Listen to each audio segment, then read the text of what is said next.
Okay, folks, once again, back into the breach.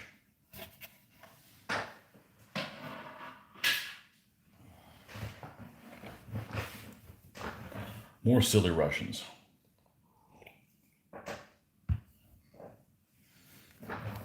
Okay, we left off yesterday evening, and with this horse here that we were working on. And he's just about done. Obviously, we're going to have to do the mane later, but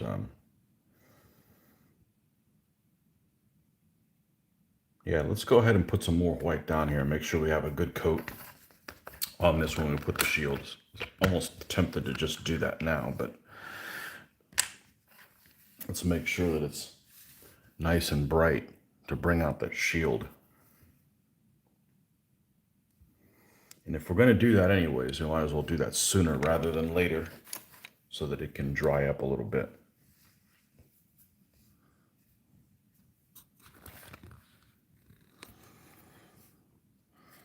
Because as you can see, you can still see some of the black underneath there. May not make a difference, but let's just go ahead and do that. Cover this up a little bit more.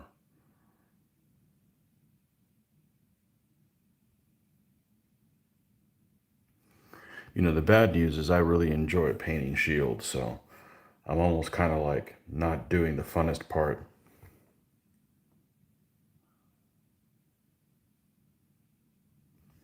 Maybe we'll have some shields to paint in the next army and it'll be okay.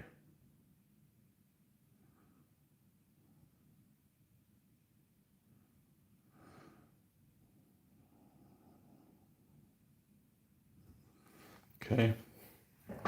And I boogered this up a tiny bit, so let's fix that with some black. That's in the wrong place. We don't need that over there.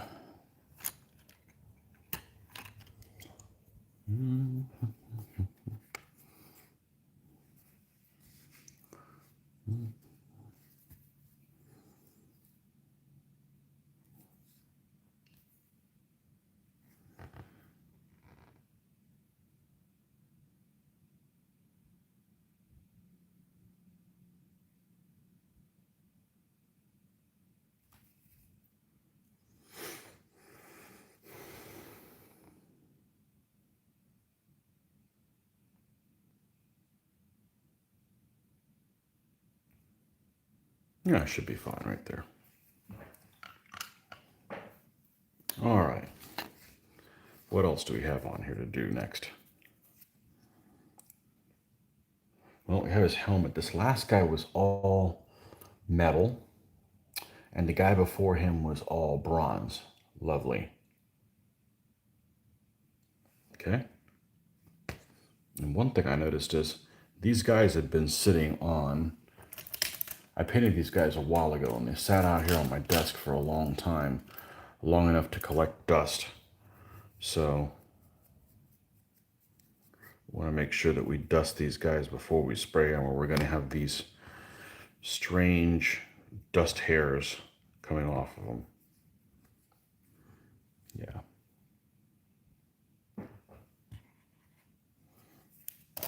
Not that my area is particularly dusty, but it's everywhere, whether we realize it or not. Okay, I think what we're going to do is we're going to go ahead and make his helmet metallic. But he has like a nose piece on this figure. We're going to paint that a different color, maybe some kind of a bronze. There you go. You can see it right there. We'll see if we can't do that. Fix that up.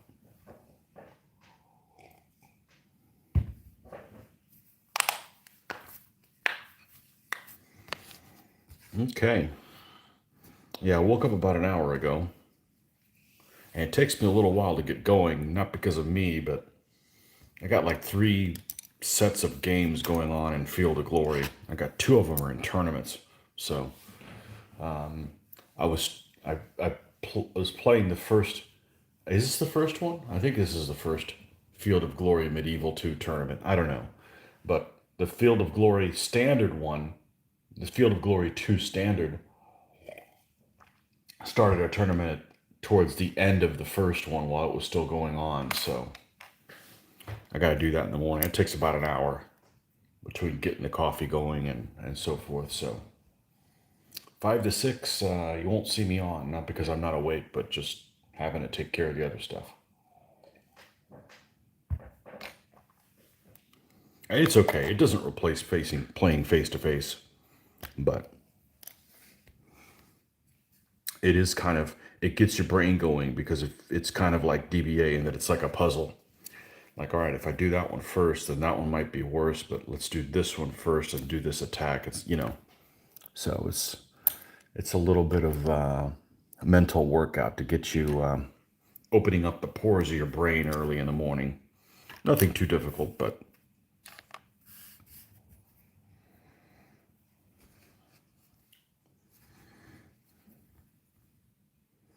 I've played several games of that online, and I've never played someone from the same time zone I'm in.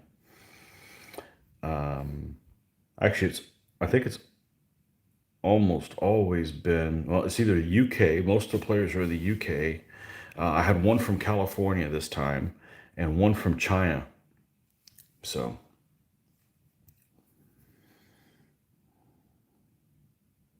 I don't want to text too many things to him because, they could be listening. I think could be would be a understatement.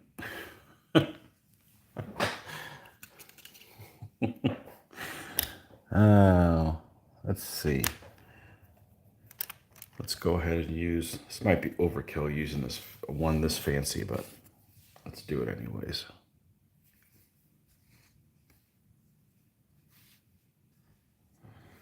I do not follow news at all for good reason, but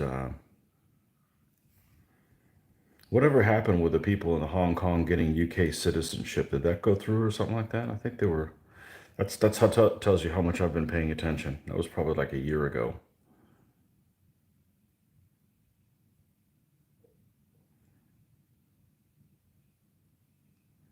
There's several people on Facebook from Hong Kong area, and they've been kind of quiet the last couple of years, and for good reason. I'd probably be quiet too if I was over there.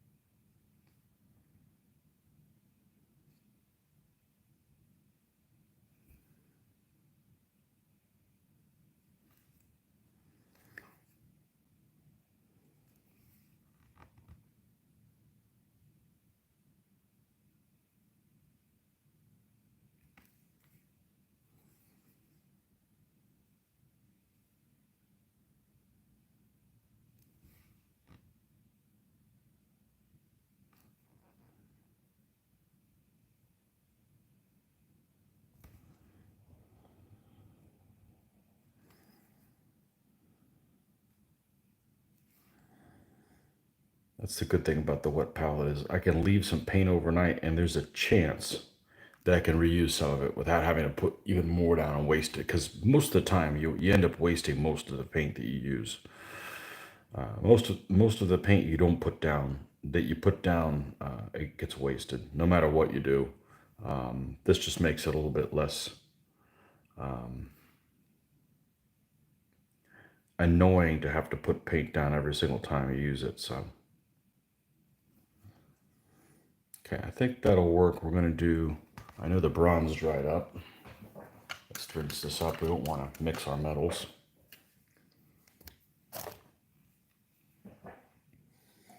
And where's bronzy? I didn't put it away like I was supposed to. Like I'm supposed to and never do. That's not it, is it? That's old gold. Well, maybe we'll use that instead.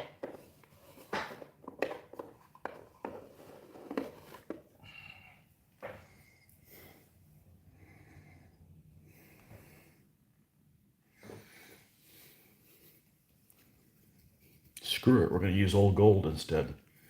Not that I can't find the bronze, but I even have 2 blacks out here. All right, that's it. Put this stuff away. White.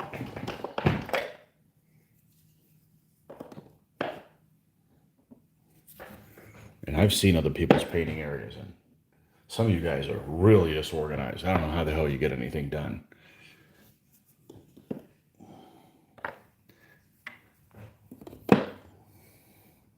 I just pull paints out and then don't put them back in.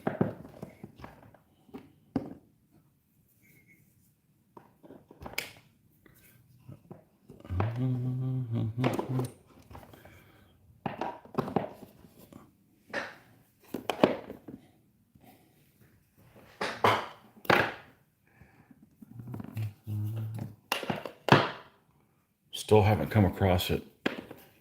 That's strange. I'm still going to use that gold, but I still would like to know where the hell that bronze is.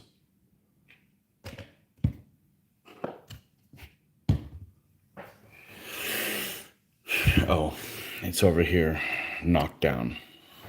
All right, so let's look at the difference here. Yeah, we're going to go ahead and use the gold on that. Why not? One guy can afford to have a little gold, a nose piece with gold. This guy's proud of his nose.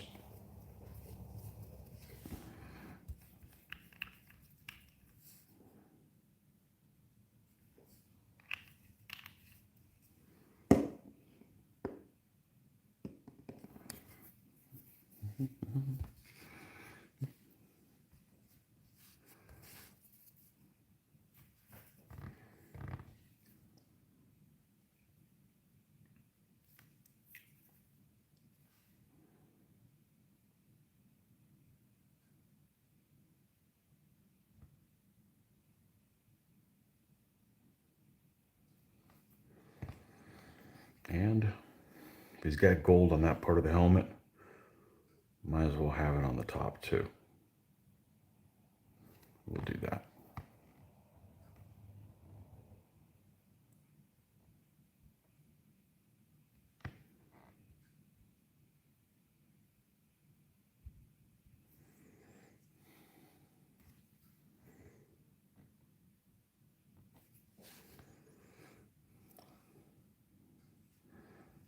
Not something too involved at this point. All right. This white's dry. Yeah. Let's go ahead and put this shield down. Ooh, fun. It'd be more fun if I got to hand paint it, but... Okay, so let's take a look at these teardrop shields, what we got left to choose from. And now I'll take my X-Acto knife that was up here. Nope. Gotta use a sharp one for this. There we go. There's the sharp one. All right. What other colors we got here that we've used?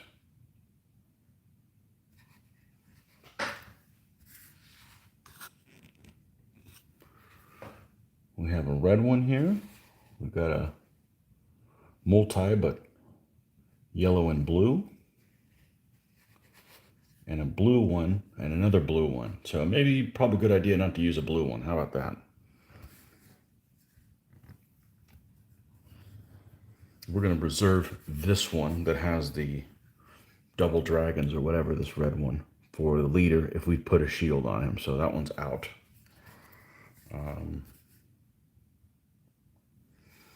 We got here the one with Madonna and Child. That one might not be bad. Do I have one of those? I do, in a round one.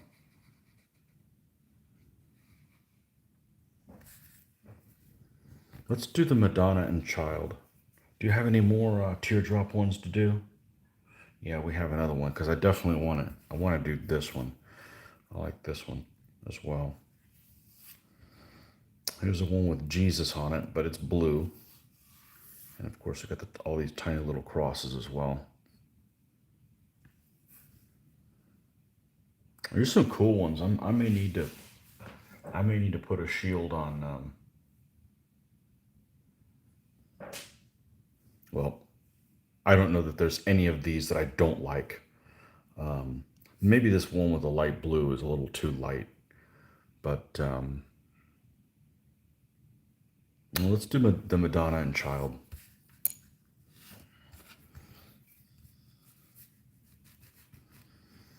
Or whatever that's called in Russian.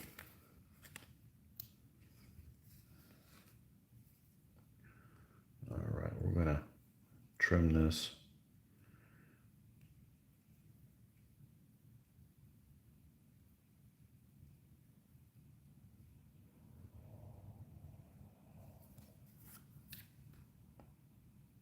Okay.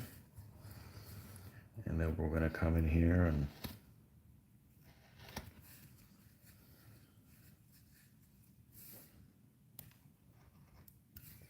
these cut up a lot easier than a round one.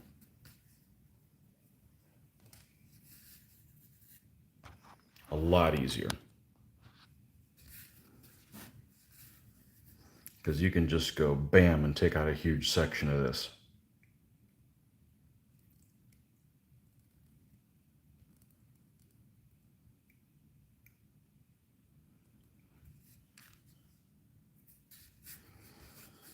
Now, this is a plastic covering on it, thank goodness, because otherwise this would be a problem.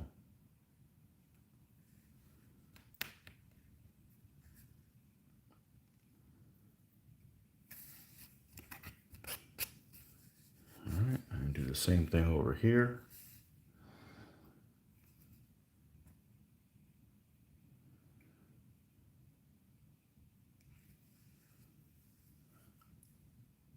It felt like this was getting loose. Let's not have a casualty on live YouTube. Although finger cuts usually don't hurt, but they bleed like a stuck pig. Let's get this angle like this. Okay. And then we're going to have to trim the end a little bit.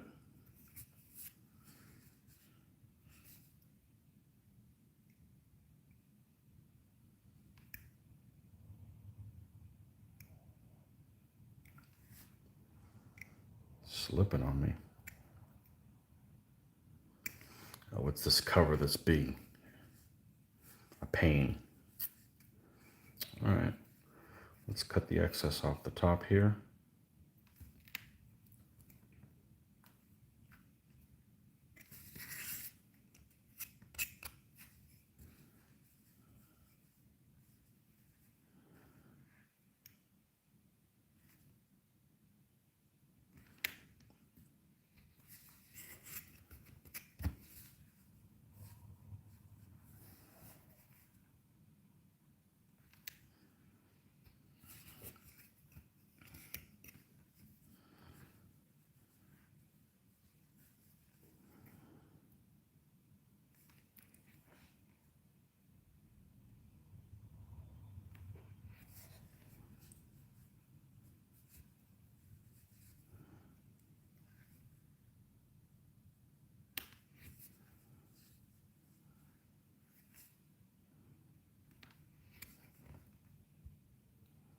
I have what they like to call Komnenen Byzantine army on the books to do at some point, and you would think that they would have really good shields, but it seems like by that point the shield designs had gotten kind of basic, but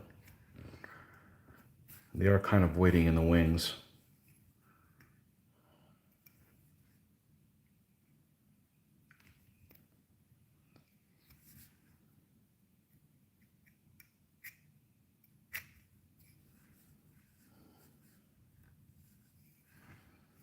A little bit of here.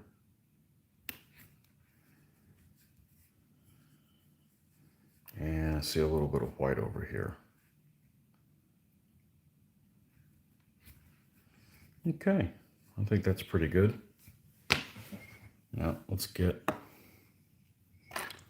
Le Tweezer.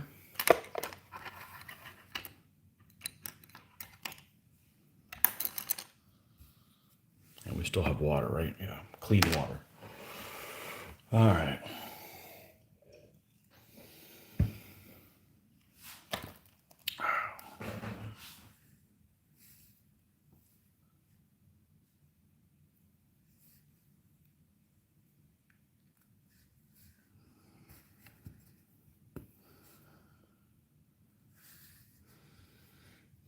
So this is the sticky part.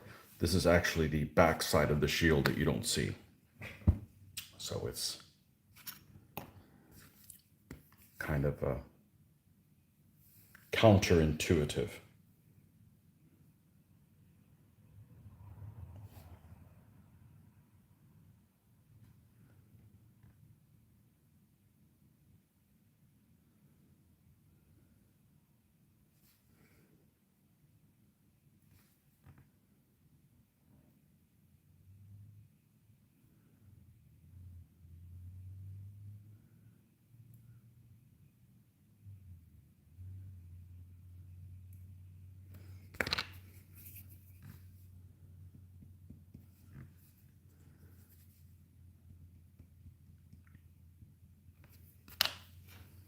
Yeah, something smaller than that.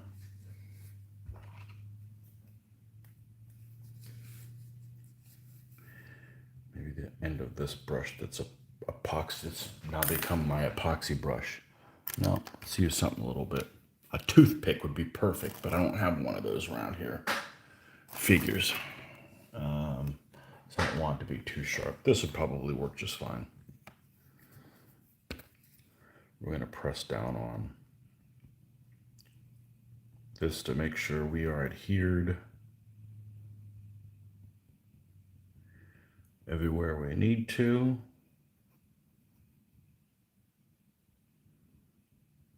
Okay. And then we will come in with a brush and just some regular water. Maybe not that much water. And go over this.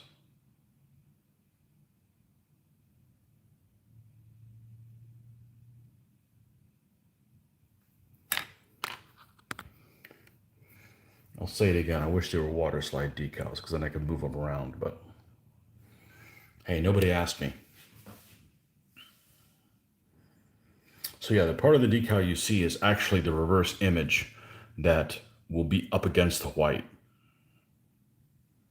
They put a lot of thought into it when they designed that, I'm guessing.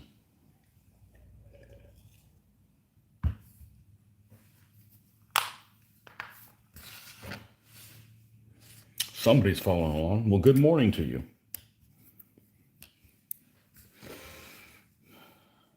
Okay. I have no idea who you are. If you don't make yourself known, I have no idea. Here we go. Very gently.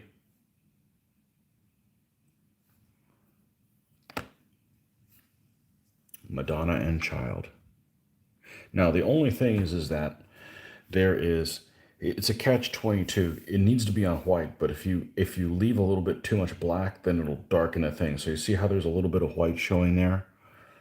That's because some of it didn't get covered by the decal. So I may attempt to go in there and paint some of that black when I put the boss in, or maybe just leave it as it is, but it turns out okay. It bothered me a lot more the first time that I did it, but it actually turns out okay.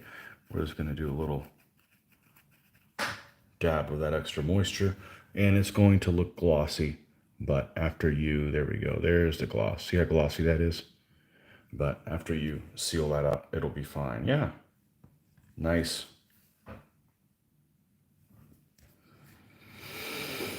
Okay, well, do we have a horse with red straps? Yes. Do we have one with, let's do light blue on this one. Okay, because that ought to look nice up against, bring some of that color out. I know there's no light blue on the shield, but that's why I want to put the shield down and give you an idea about what you're going to do before you do it. So here's a little scrap here for that.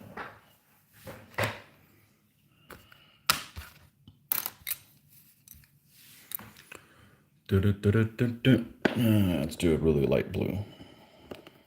But yeah, the Byzantines are, I've got some of those Byzantines to do with from Elaine Toulaire, which are no longer available.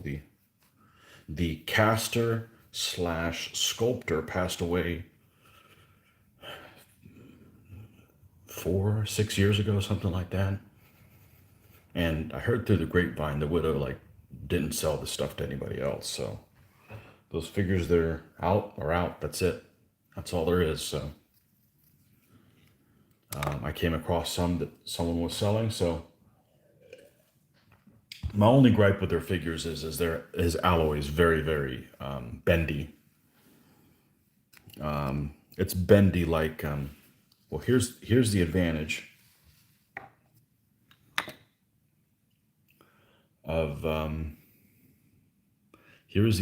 of having clean water here. This is already drying out, so let's re-wet this.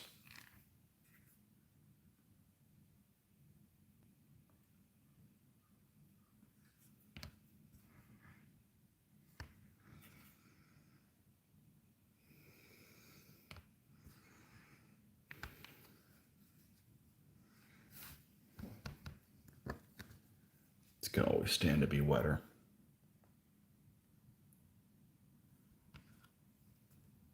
Soak that up.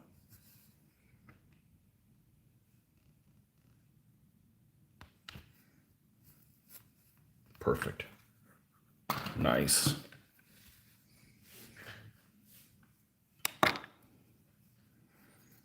So yeah, the compound's really bendy, but I really like the sculpting. So.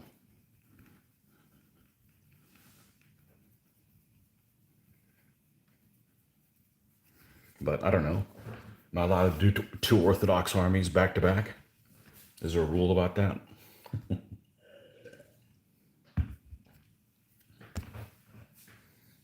I'm kidding. They're just not up next.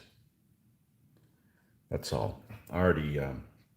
They'd be cool though, but that's not what I got my sights set on.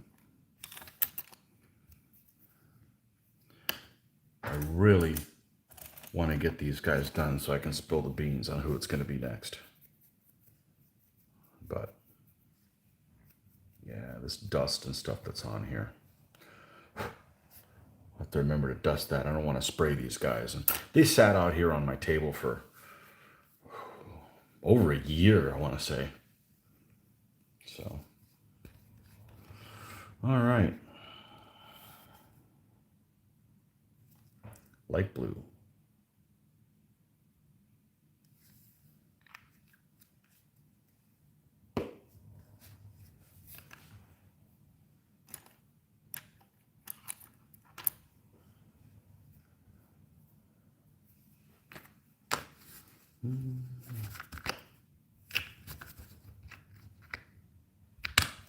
We're almost out. Almost. All right, let's get some more of that airbrush thinner. If you don't know what I'm using, it's Vallejo airbrush thinner.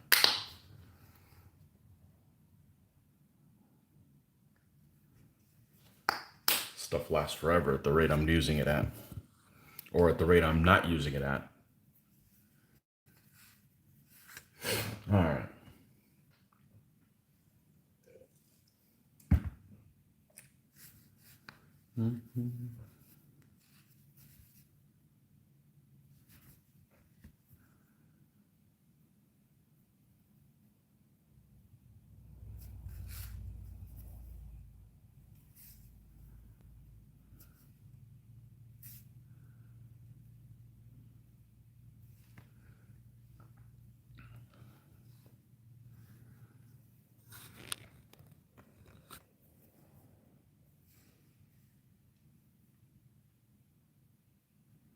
Just going to paint all these little trappings on this color.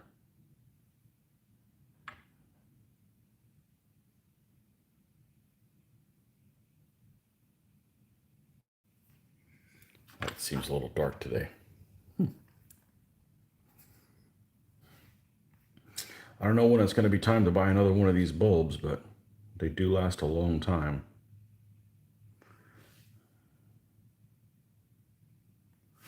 Of course, we're talking about an OTT light.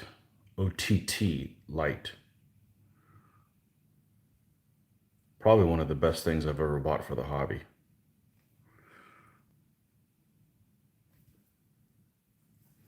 I used to have a drafting type lamp, with the swing arm. Well, this is on a swing arm thing, the camera, but that my dad had, definitely from the 1960s, and it served me well until, see, I was in the other room, maybe 2014, 2013, 10, something like that. So I used it from 85, 86 when I started painting until 2011. I never replaced the bulb on it, never. And it was my painting light, my gaming light. I never replaced the bulb on it. And it was definitely from the early 1960s.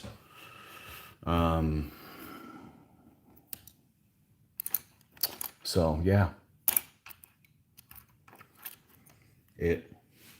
what happened to it? Did it die? Did it stop working? I'm not sure what happened to it. It wasn't something just replacing the bulb. And then I came across this light thing, and I'd heard about them, and I bought two. They're normally about $100 a piece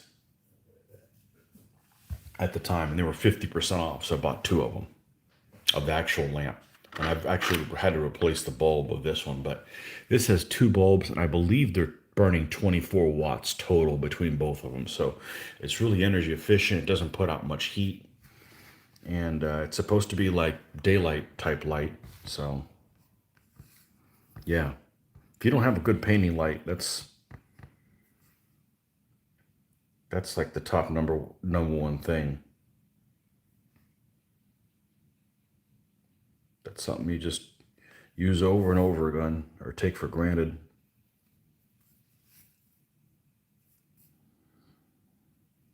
Got it at Michael's. Michael's was running a 50% off or whatever on them, and I got two. So this is the one stays in here, the other one stays in the other room. So stays in the corner of the living room. Great lamp to read underneath. Just, really, really nice.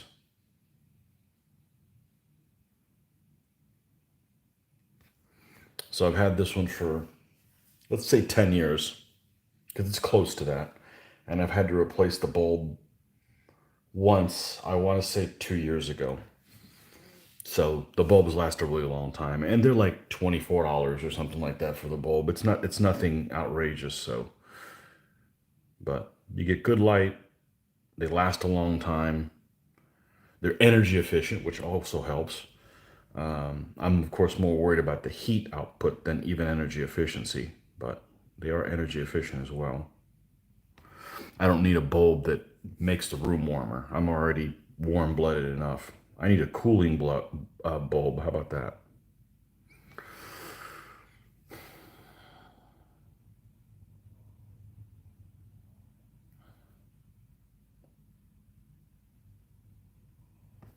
No basements here to be able to. I've actually never lived in a house that had a basement. Never. I have no idea what that is. Of course, the problem with having a basement, though, is that means the floor on your main house is you've got subflooring. So people can hear whether or not you're awake. You got the what I like to call the boom, boom, boom floor. You know, as opposed to, well, what we have in Florida is, well, there's other type of houses in Florida, but this one's a monolithic slab. So, meaning there's nothing below you, just earth.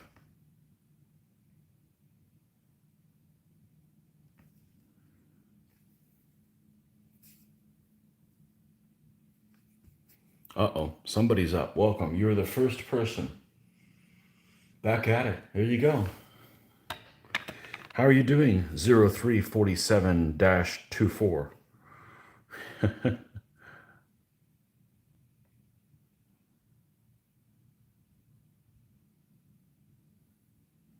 That's okay. I'm not that inquisitive. I'm really not.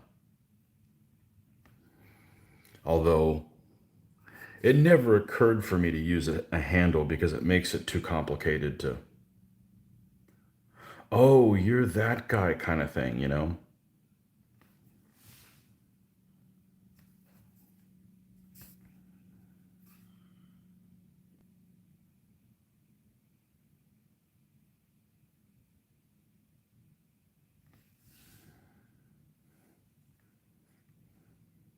I'm sure you have your reasons. I don't say anything. I don't say anything online. I wouldn't say to somebody's face. So, you know, I'm not worried about it. I actually behave better online than in person.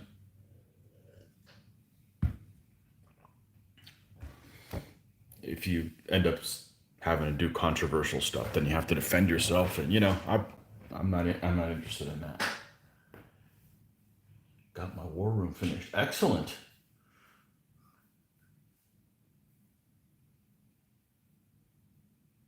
Jared Heine. Excellent. Where are you from? That's a German last name, but you know, it doesn't mean you have to be there. You could be somewhere else. Good day, Tony. Well, we're from Australia. Rules question for you. Awesome. Perfect. Anything for conversation. Where are outcomes for camp? Oh, where are outcomes for camp followers? Had light horse score more than, but not double camp followers, and just couldn't find a specific outcome. Well, let's take a look. Let's take a look. I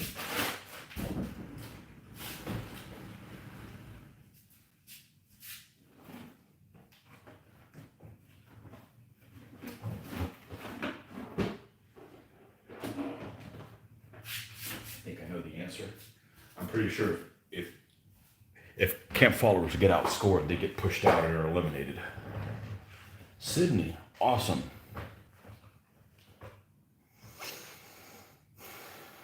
I would imagine Sydney is, for a big city, is pretty clean. Like, you know, not trash and not like New York or Chicago. Yeah, no worries, man. Anything to keep myself interested. Let's take a look here under combat outcome.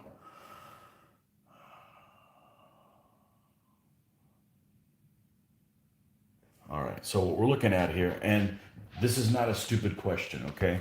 Because these rules are just ridiculous.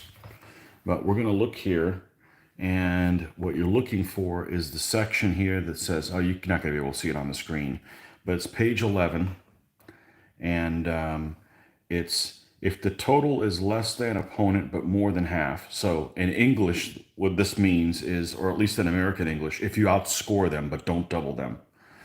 Destroyed if sacking a city, or if defenders of a city, fort, or camp, or denizens of a camp, followers that have sallied, or mounted infantry in bad going. Okay, so if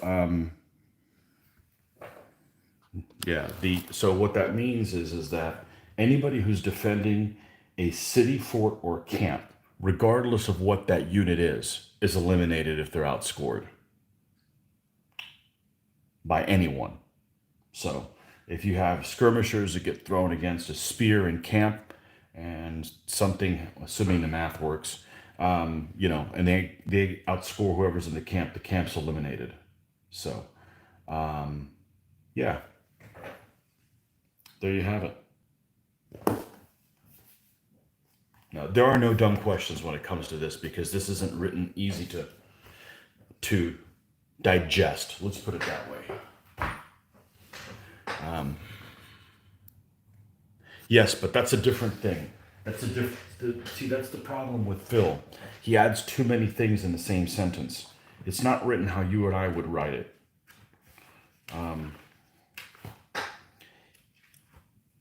Too much of his stuff is written with too many thoughts in the same sentence, It's almost kind of like words are free, but if you add any punctuation, it cost him $1,000 each time he used one. So he kept it to a minimum. So destroyed if sacking a city, or if it's defenders of a city for or camp or denizens, or camp followers that have sallied. So the camp followers that have sallied is the only part that's together.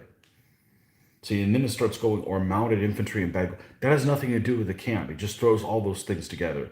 So it's destroyed if you're sacking a city, or if it's defenders of a city for or camp. Okay, so if they get outscored, they get picked up. So it's just not written how I would have written it, and it makes it very difficult. Oh, geez, Private Kelly, thank you. We'll put that to good use. I got one of those the other day for the first time. Private Kelly, thank you very much.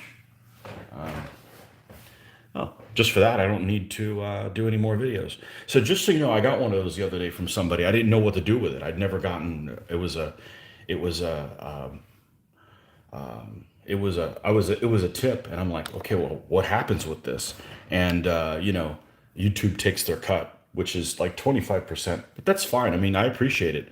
Thank you very much. No, questions are always, well, somebody suggested I should do an unofficial guide, unofficial guide for the thing. I'm just not going to do that because it's a ton of work. It's a ton of work.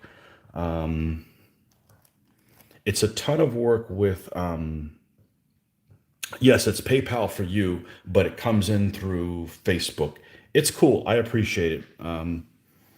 Just thanks for coming by and hanging with me. That is incredibly useful. I appreciate it, and any good that comes of this for you guys, that's awesome. I am. It's my way of giving back. I've lots of people have been very generous in all of their knowledge and stuff over the many years in this wargaming hobby, and I don't know everything, but there's many things that I've picked up over the years that I figured, why not share? I heard somebody post the other day, it's like, well, why are you giving away all your painting tips? I'm like, well, I'm never going to paint for a living. Okay. It's, so it's kind of like a guy who knows magic tricks, but he's never going to go to a magic show. Maybe it's not exactly like that. But I'm not going to do an unofficial guide because it's not my rules. It's not my job to explain it. It's a lot of work. And then it's working on everything I don't like about DBA, which are the rules. And even if I go through all of that, which I'm not going to, what if I get something wrong? That's extremely frustrating for myself because I want to be a perfectionist, but unfortunately, I was born a human. We just seem to get things wrong no matter how much we try and how many people proofread things. So I won't be doing that. It's a lot less work to come up with my own set of rules, which I have no intention of doing at this time. But my own set of rules, if I were to do that, I would make it so you had to buy DBA. Like it would have no army lists. So you had to give Phil the money as well. So, and then my rules would be free. That's just fair, regardless of whether or not it's legal or not, or if I even had to do that. That's the right tack to take in my own personal morality, so I could sleep at night. I've said this before. Laws weren't created to keep me in line. I can leave me in a 10 by 10, what is this, 10 by 11, maybe 11 by 12 room. Keep me in here and I'll behave just fine, right? Laws are made for people that aren't going to follow them anyways. But wouldn't do it, might breach copyright. At least contact them first. Yeah, I'm not going to do it. I agree. A lot of those reasons are, a lot of the things is how you handle things too. I mean, I heard through the grapevine, I don't want to start rumors, but I didn't start it. Many years ago, I heard that the people that created DBN never contacted Phil, and he supposedly was miffed about it. But a lot of the things is I made the Renaissance mod, my modification to the Renaissance, which wasn't originally my idea. Somebody else came up with it. I saw it on the DBA. They did a pike and shot extension many years ago. But you just need to be. Nobody should have to tell you this, but you should be freaking humble, okay? If it wasn't for Phil making these rules, none of us would be playing this, okay? Yes, he's not perfect and he has a certain writing style, and I've met him. He's a nice man. Maybe not if I lived with him, but just in meeting him, he went to one show and he's like a grandfather. I've never met any of my grandfathers, so he's a grandfather type figure. I in the beginning of the rules give him credit that, hey, it's an extension to his rules and this kind of stuff. You got to give people credit where the credit's due. And I've never had any kickback like you shouldn't have done that or did it. Well, I'm not charging for it, and it's not a complete set of the rules. And I didn't ask for his permission, but I also didn't step all over and took credit for his work. So, you know, no, I can't say that other rule sets have done that. So that same sort of behavior. So, as a matter of fact, there's one set of rules. I'm not going to mention what it is, but it is a larger set of rules that's you play with more figures on the table than DBA, significantly more. And I took a look at the rules, and it seemed like a total ripoff of Phil's work. And I'm like, I'm not playing that. It's too many figures, anyways. But you know, I'm also not encouraging. I don't encourage people to sue each other. I'm in a perfect world, all lawyers would be out of work. And Berkeley is difficult. It's a complete government, benevolence and knowledge sharing of others. So surely, yeah, absolutely, yeah, sure. If there's something that you know about, and if you don't know something, it's okay to admit you don't know something. That's the problem I deal with at work. Is you've got people that they either can't multitask, but they won't admit it, or they don't know something, and instead of saying I don't know, they'll come up with a reason and create more problems. Um, Laws are guidance to the wise and obedience of fools. As a lawyer friend says, you have a lawyer friend? The problem with lawyers is, I don't want to get on the thing, is that I could never be one because I just couldn't defend somebody who, and I know people are required to have a proper trial. I personally couldn't defend. So there's things I couldn't do. Okay. I wouldn't be able to be a cop and like come across people that have messed with kids. That wouldn't be a good combination for me. I couldn't defend somebody that I knew was guilty. I couldn't perform surgery on people. I don't have the stomach for that. We're not all good at everything. I wouldn't make a good lawyer. Let's put it that way. And I don't like to argue. I really don't. You're not going to change some people's mind, and that's okay. We're all different. You know. I won't try to change you, and you're not changing me. So you want to just grab a beer? You've played against him in a competition in the UK, not DVA, found him very charming and a good sport. Yeah, I think he's a nice guy. Now, I played him in one game. He, how can I put this in a way that gets the right point across? I don't think that he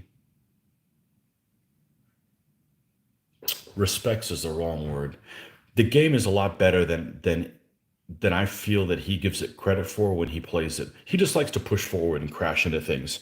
And if you watch any of our videos, we try to get milk out of a brick. And we try to take every little thing that we can. And it's okay. We're both trying to do the same thing. We're enjoying the rules more than maybe he does himself when he plays. They're brilliant. I just wish they were easier to digest. If it weren't for Phil WRG, where would modern gaming be? I never played gaming until 2004 with any of his rules, but yeah. He was a friend long before he was a lawyer. There you go. There's your out. Um,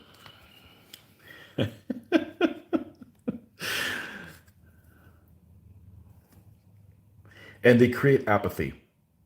Okay, like that's why I'm like not interested in politics. It's too complicated.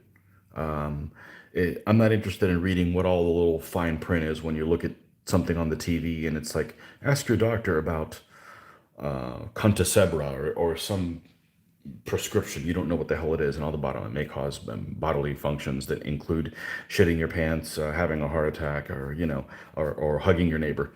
All those little things that are at the bottom. That's just too much. I don't get into that. Side effects that include hugging your neighbor. That's a different type of drug. All right, let me go get some more coffee. I will be right back.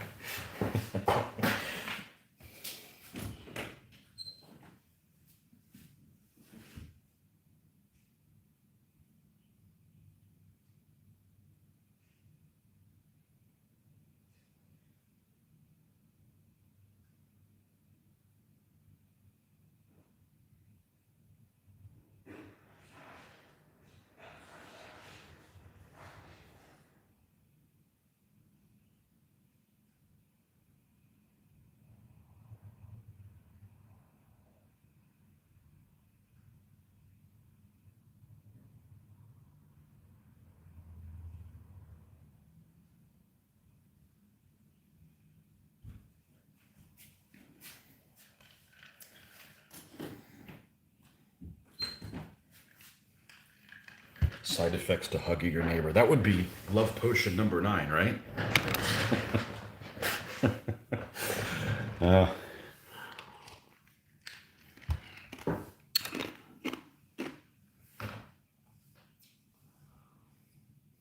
he was using ancient British, and as far as he was concerned, warbands just charged. I played him in 2009. He came to Historicon, and I was playing my Armenians. I think it was a Roman themed tournament, and he showed up with Polybian Romans, and he just pushed forward and crushed me. So I've never beaten him, but I've only played him once.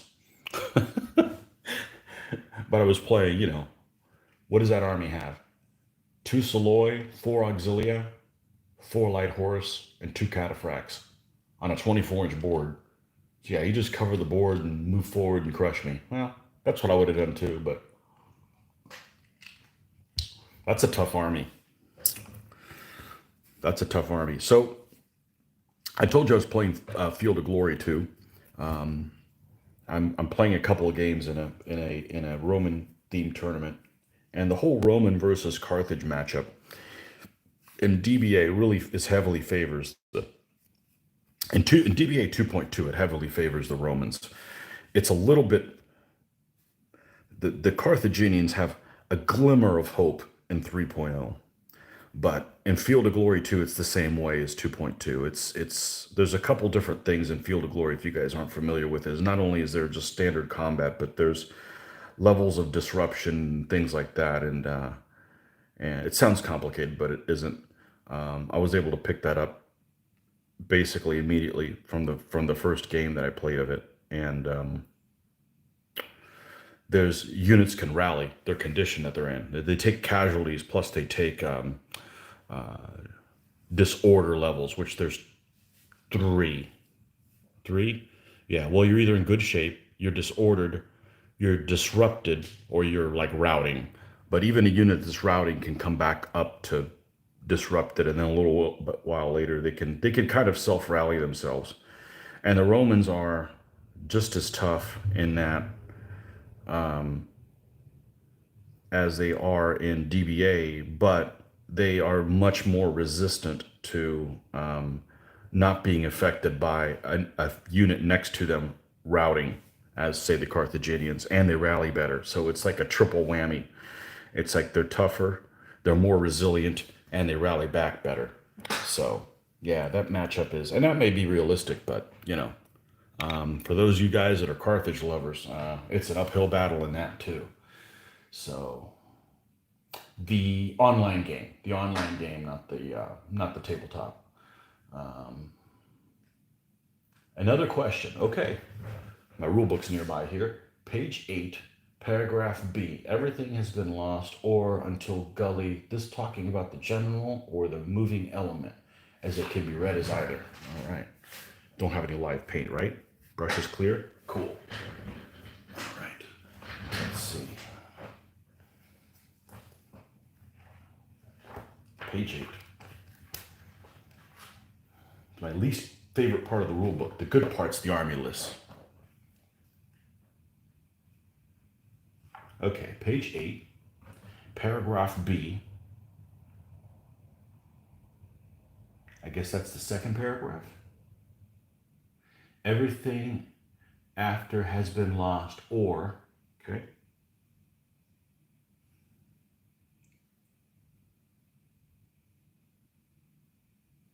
Page 8,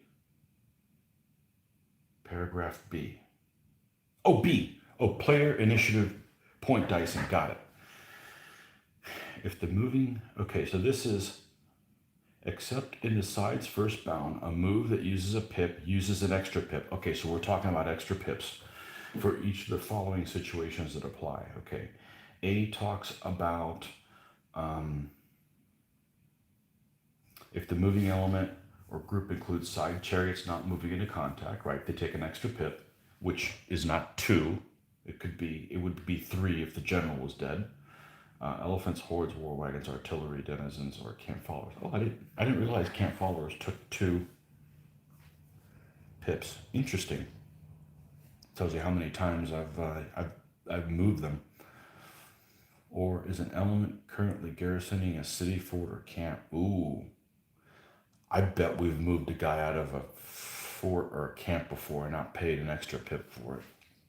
I'll have to remember that. See, 2,000 games and you still learn anything, something new. Okay, B. If the moving element is not the general's element, okay, and either its general's element has been lost or is entirely in a BUA, camp, wood, oasis, marsh, or gully, or if the element or group can be moved, starts more than command distance from its general. Okay. All right. Again, this is multiple parts, and I wouldn't have written it this way.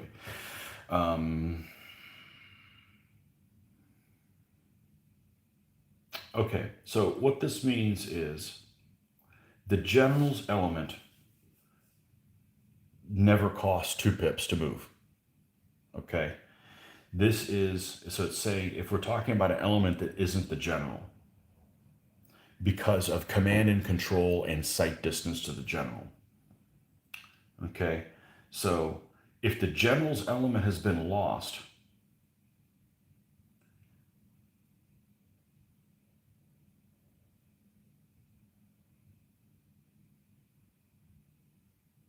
or if the general's element is entirely in a BUA, in a camp, in a woods, in an oasis, in a marsh, or a gully.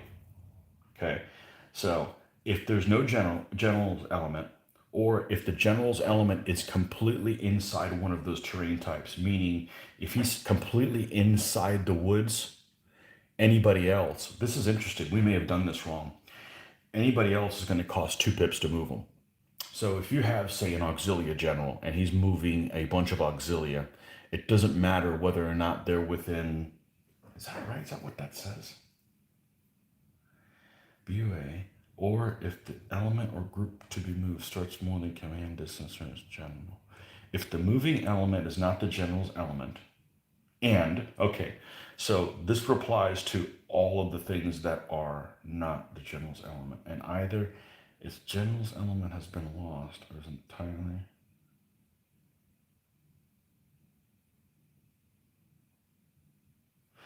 So if you don't have a general, that's obvious, you pay an extra pip.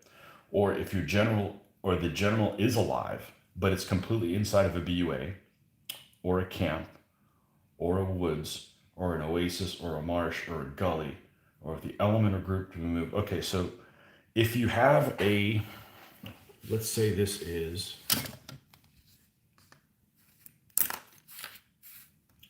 interesting. And I'll say it again. This is my interpretation. You guys can play it however the hell you want. It's just a game. Okay, so if this is a woods or any of those things, and your general's element is here, and it's completely in here, it doesn't matter you're within 4 base widths of a unit, it's going to cost an extra pip to move any of those units. He'll still cost only 1 pip, okay? But any of the other units will still cost, even if they're within command range. Even this unit beside him is still going to cost an extra pip. I bet we've done that wrong before. Now, here's the scenario because he's completely inside of it. Now, let's say the general's element is like this, okay? It's not completely inside of it. Now, if you're within 4, it still cost it still only costs 1 to move these guys. And I guess that's to simulate you're locked in. Sending messengers is going to take a lot longer time to get messages out to these things because he's completely enclosed. And I guess if he's like this, then you have a way for these guys to come out and give their orders out. So if he's completely inside these terrain, which is a built up area, I could see that. A camp, I don't think I've ever seen a general in a camp. That's a bad idea. Don't do that. There's probably time and place for it. Like I say, everything else, woods, oasis, marsh, or gully. It's complete entirely in it. So even if you got a tiny little corner, that's why you need to be, you need to be specific when you do that. It's going to cost an extra pip. So, but the general himself is always going to cost 1 to move him. Of course, if there isn't a general, it doesn't really matter where anybody is. So, I thought that command distance was always 4, no matter what. But no, look at that. I learn something new every day. Yeah, that's how you read it. Yeah, it's just he needs to use more punctuation. His language is actually okay. It's just lack of punctuation. You know, just put. I wouldn't have written the rules in sentence. I would have written them in bullet points, and only one thought per bullet point to get your point across. So there's not enough punctuation in the rules, and there's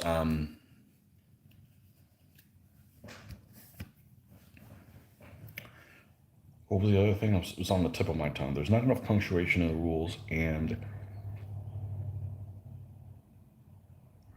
multiple thoughts are jammed into one sentence.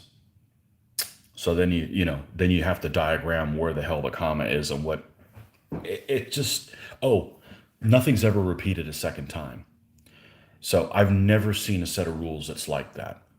So like for instance, sometimes you'll come across something and like, what is what type of troop type is something or another? And it'll be some aspect of the troop that's listed in like the troop description, but not under combat. It's just not how I would have done it, you know.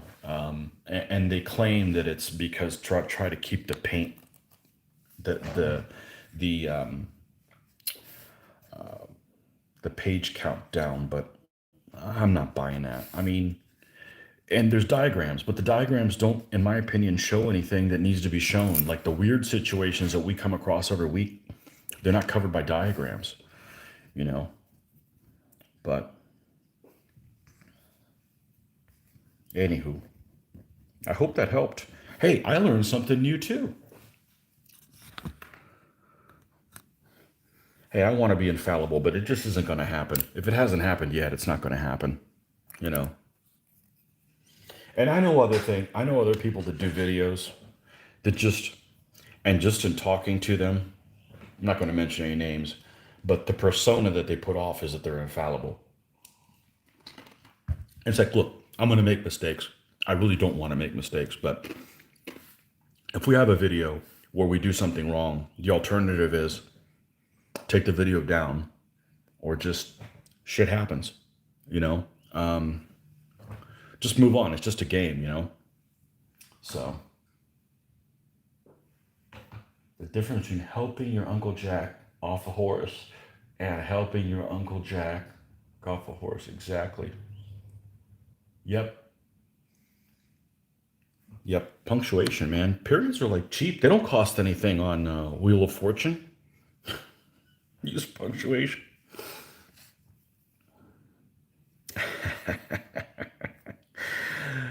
Oh, man.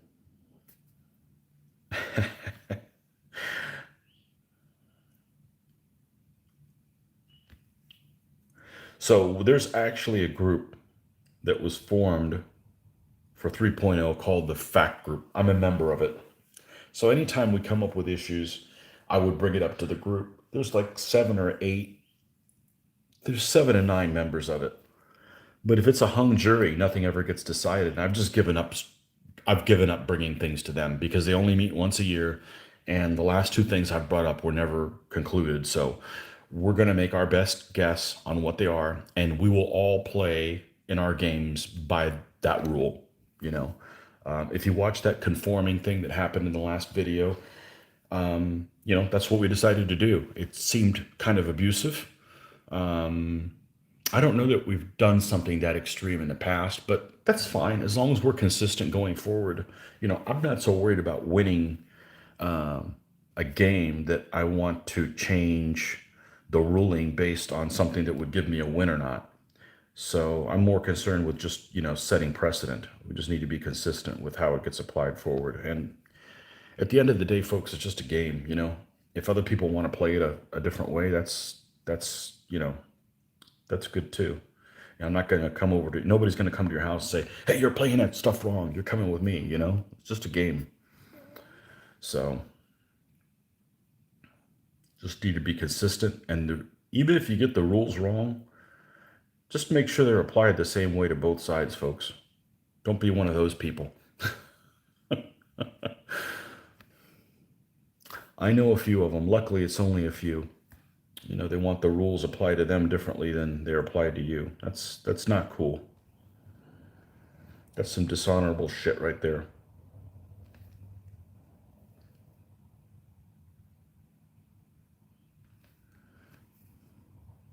Okay.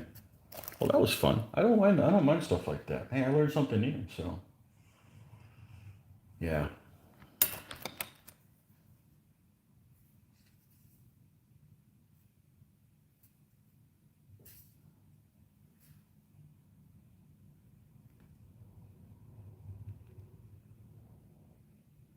Yeah, you're gonna get stuff wrong on videos. You just have to get over it, you know? We'll try to do it the best you can, but you know, in my case, we're always filming after work. I've been up for 12, 13 hours, so I'm fresh now, not when we're doing our games, and we're gonna get shit wrong. And, you just have to get over it. Now, I know other people that are like, well, I won't make any videos in case I get something wrong. Well, you know, I'm sorry. This needs to,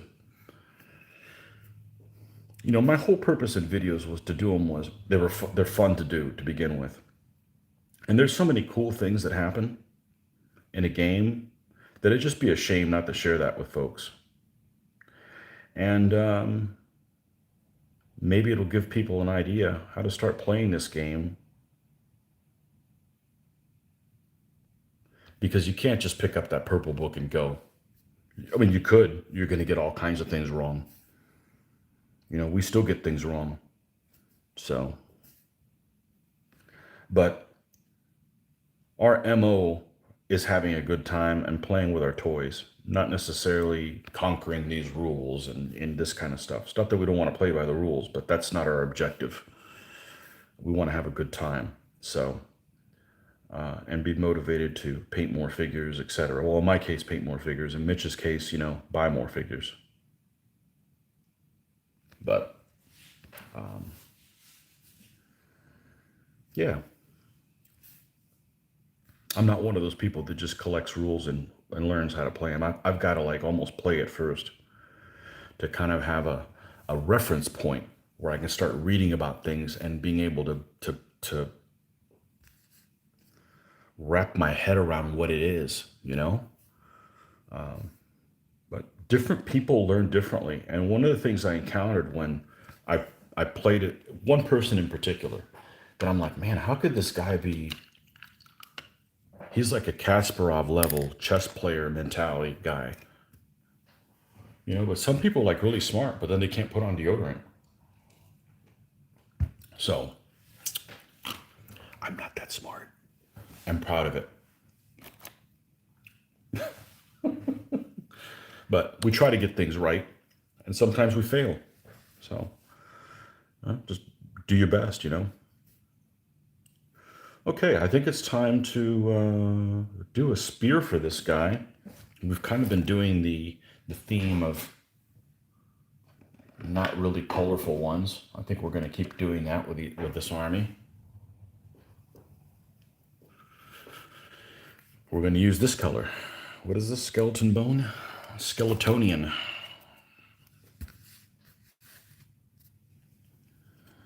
That one may be alive. Maybe not. Set this guy right next to there. And what are we going to use? Brown or we use brown or black as the mix in? Let's use brown as the mix in. Like I'm working at, what's the name of that place where they play with your ice cream? Missed it. Who's the manufacturer? For what? For these guys? These guys are Merlaton. Oh, this paint. Army Painter. Not my favorite.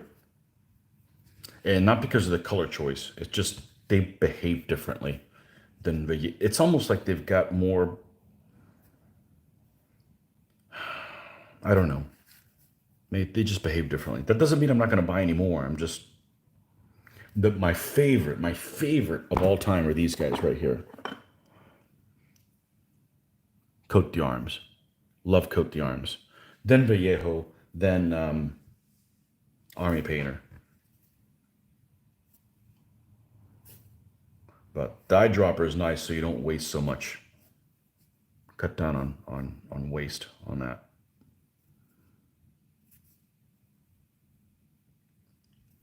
But Merlaton's what you wanted to know. Yeah. Yep. You do enjoy DBMM, but after injuring my back in the service and 2 back-to-back surgeries, I can only last as long as a game of DBA now. Man, well, thank you for your service. I take it you were on one of the good guys' side. And yes, I'm American, so things all break down into good guys and bad guys.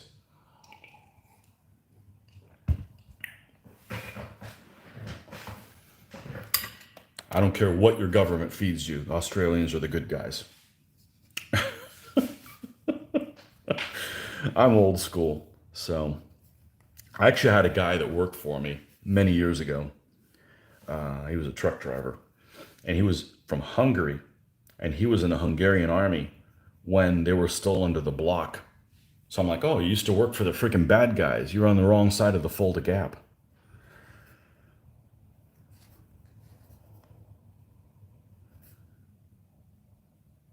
Yeah, Australian. You know what? I've never met. This is true. I've never met an Australian I didn't like. I haven't met that many, but you guys are pretty cool. But there's bad people everywhere. So that'd be like if you went on a trip to New York City and go, man, all Americans are terrible. No, no, no, we're not like that here. We don't claim that. I'm not like people in big cities.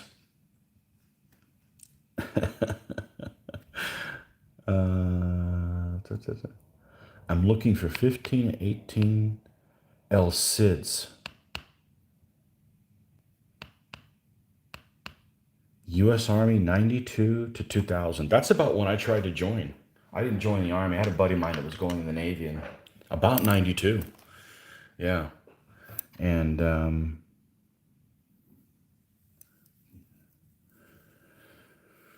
yeah, they didn't want me. I had this little thing called psoriasis. Not really bad, but they're like, no, you can't go into service with that. It probably did me a favor now, but the service wouldn't have worked for me. I met some cool people going to MEPS. I ended up going to MEPS like 4 or 5 times. I got a waiver for my hearing because I had ear infections as I was a kid. I hear everything, unfortunately. I just can't understand high-pitched things. But yeah, it worked out all the better. I don't do well with the dig a hole. All right, cool. Now what? Fill it up. All right. Now what? Dig a hole. Where? Same place. No. I don't do well with that. Like, give me a list of people to take out or things to build, things to destroy, but just sit and doing busy work. This is my busy work here, So I guess in retrospect, it probably worked out okay. But, at the time, I'm like, I don't know what I'm going to do. But thank you for your service, man. It was, yeah, I think Papa Bush was still president at the time. I'm pretty sure. So it would have been mid, early 92 or something like that. I don't know. It all worked out for the best. Now, you're looking for 15 millimeter L Sid figures. So my first army I did was, that was the army that I did. And I used a mixture of Old Glory. Museum makes quite a few. Who else makes stuff for El Cid?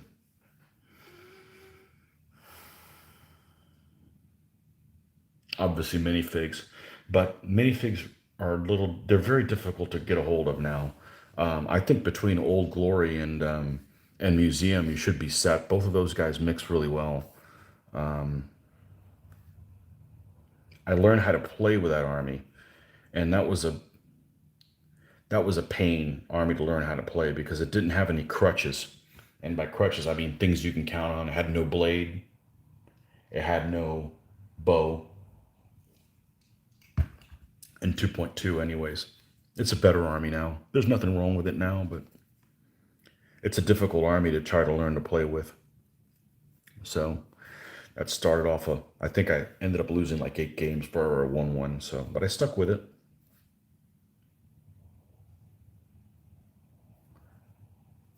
They are not 3.0 compatible. The problem with that army is that if to make them 3.0 compatible, I would have to rebase the entire army because my basing style is different. So I've just kind of ignored that problem and moved on.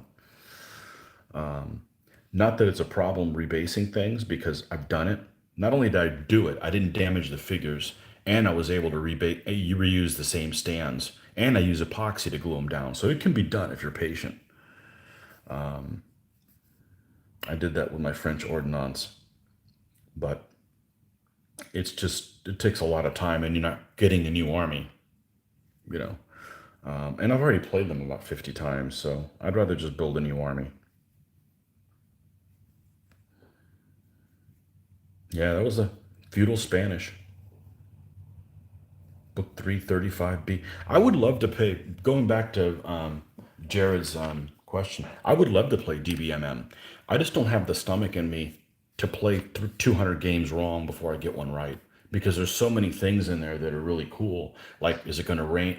There's so many things in there that Mitch and I would really appreciate if we had somebody running the game. I'm just, I know what kind of an uphill climb it would be, and I'm not retired yet, so, and not for a while, unfortunately.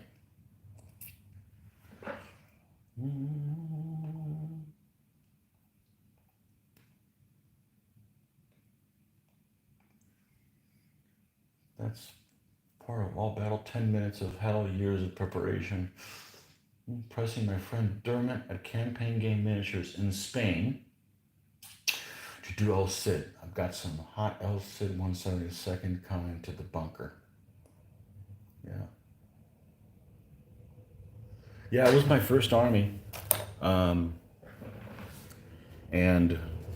it was the first 15 millimeter figures I ever painted. And people were like, man, these look great. How can this be your first army?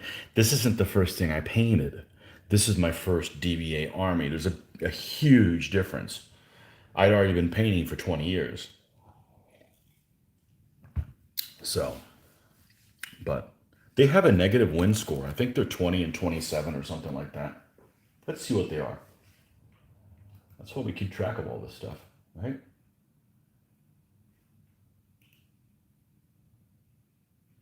They are 20 and 29. Yeah, they were my first army. Their enemies, the Almoravids, were number 2. They're 21 and 22. They're also not 3.0 compatible. I can add other units and make them, and I've done that. But with their own units, with the bases all looking the same, they're not 3.0 compatible. And then my Koguryo Koreans were my first winning army. Yeah, they're what? I haven't played them in a while. They're also not 3.0 compatible. 24 by 7, 24 and 17. Those are Elaine Toulaire figures, and they're not available anymore. And the Koguryo Korean list changed significantly. So I would have to rebase, repaint, all kinds of stuff, and those figures aren't available anymore. So I would have to redo it with, say, maybe Kurosan. I just hadn't gotten around to doing that. I uh, I did the Germans. I rebuilt the Germans recently because, they fight my current Hungarians, but stuff that's really, really long ago, I don't have a huge interest in going back and doing that. That doesn't mean I'm not going to do it. It's just not a very high priority for me. I'd rather keep moving forward. And I really, come see my Spartans on the channel. They have some standard Amorids and Old Spanish, 1050, 1100. Yeah. Yeah. Museum has, you can use Normans. You can use Normans and put some green stuff and give them, you can Iberian them up a bit. Museum makes some nice figures for them. They make a spearman that's beautiful for the Spanish. They make an El Cid figure, supposedly the one that they call for that. That's who my general is. I'll put, you know what? I'll put in a community site. I don't know if you know how to access that. I'll put pictures of my El Cid army on there so you can see what I did with them. And they're certainly the army that I'm the proudest. That I was very proud of when I did them, and I probably put 200-300 hours into them, and yeah, good stuff.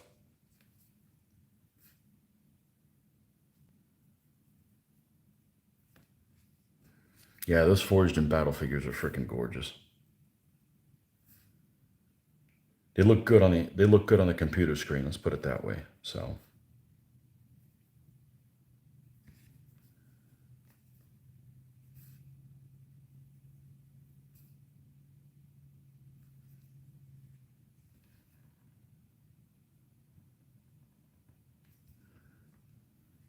As I like to say, my people. I don't like to play my people. There's too much pressure to win.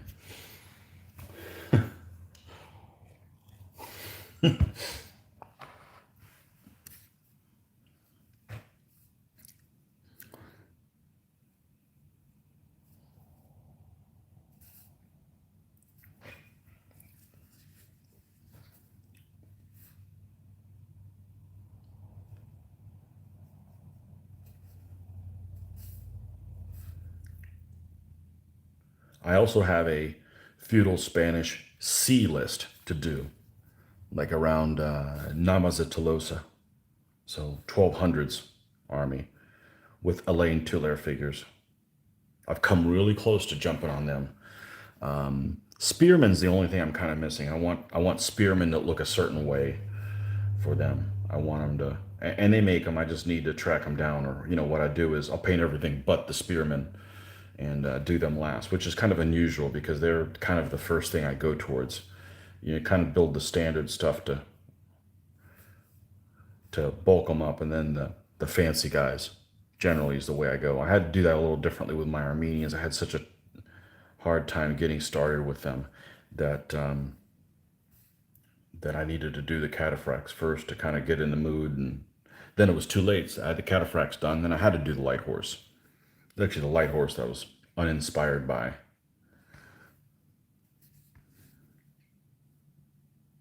It's hard to get excited about figures that don't have helmets and are wearing cool armor or capes or anything like that. At least for me.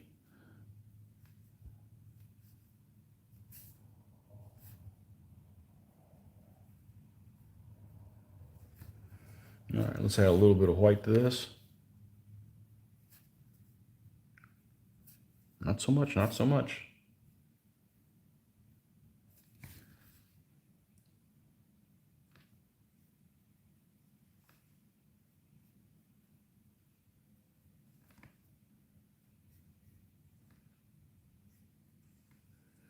Mm.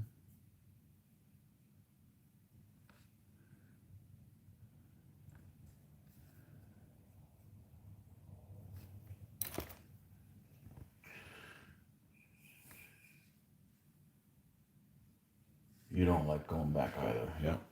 How many armies do I have? All right. You ready? I think 32.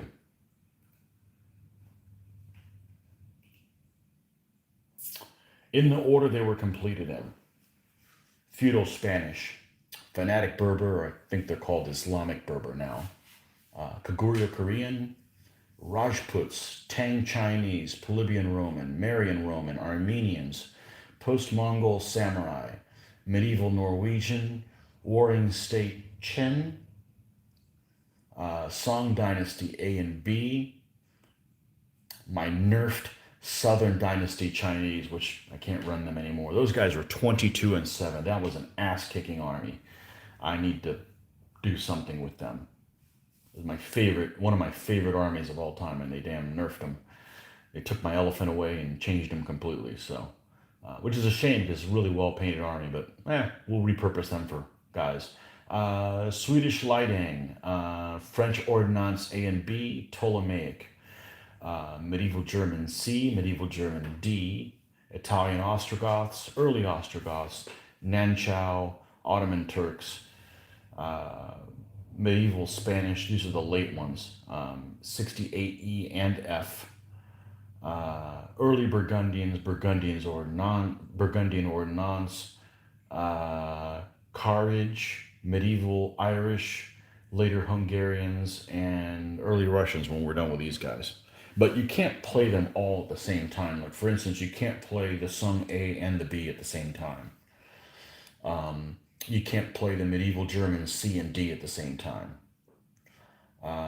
You can't play the early Burgundians and the Burgundians Ordnance at the same time. You can't play the French Ordnance and the A and the French Ordnance B at the same time.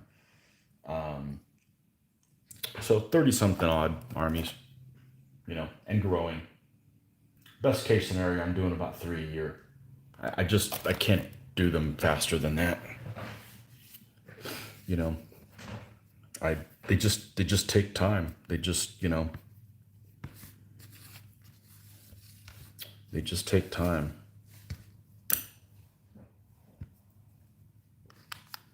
But a lot of it is they take so long. I don't want to do an army that someone that I already know has, that I'm going to meet them soon. There's no point in that. So my next army will be an army that no one has. I know that doesn't really narrow it down. I'd be happy to tell you guys what it is, but then if I change my mind, then I have to explain why I had to change my mind. But I'm pretty certain who it's going to be.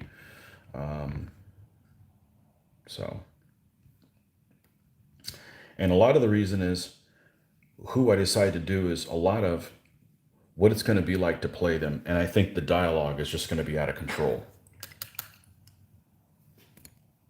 Unless you guys have thin skin.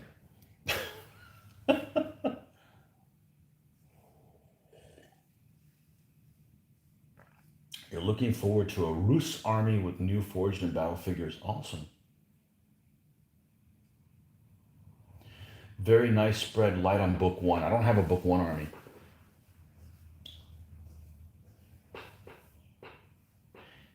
So that comment you just did was held for review.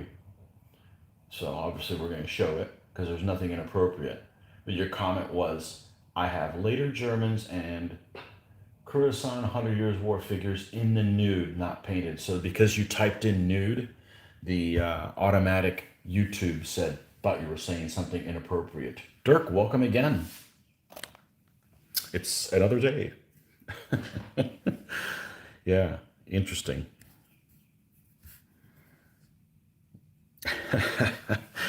It's always interesting to see what kind of things the blockers on YouTube, Facebook, or whatever find offensive,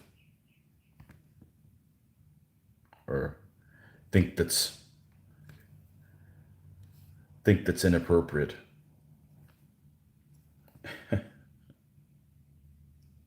Yeah, I don't have any book one armies. I had two.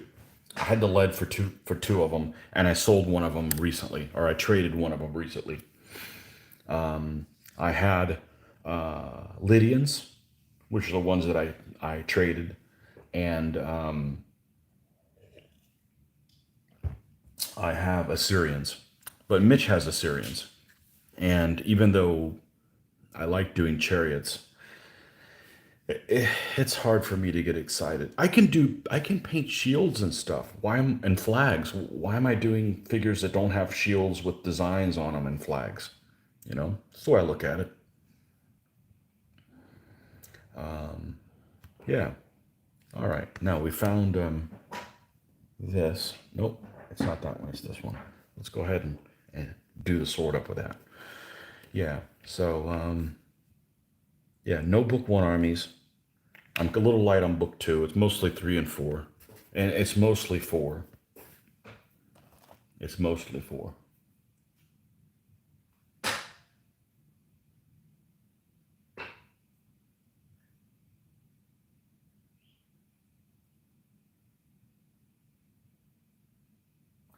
How do you choose armies? I try to go with ones that have a family ancestral connection or ones inspired by books I'm reading that I find interesting. All right, so let's go through my list.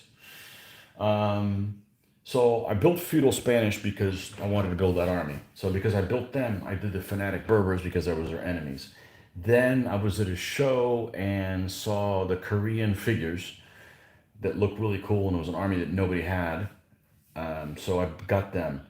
Then the Rajputs, I won the tournament with the Koreans and won the Rajputs. So I turned around and painted them. Then my Tang Chinese are an enemy for my Kaguryo Koreans. So that's how we got them. There was a Roman themed game coming, so I built the Polybian Romans. And then I was going to a Historicon where they were going to do a triumvirate type, Julius Caesar type of game. So I had to build the Marian Romans for that. Then my Armenians are an enemy for my Marian Romans.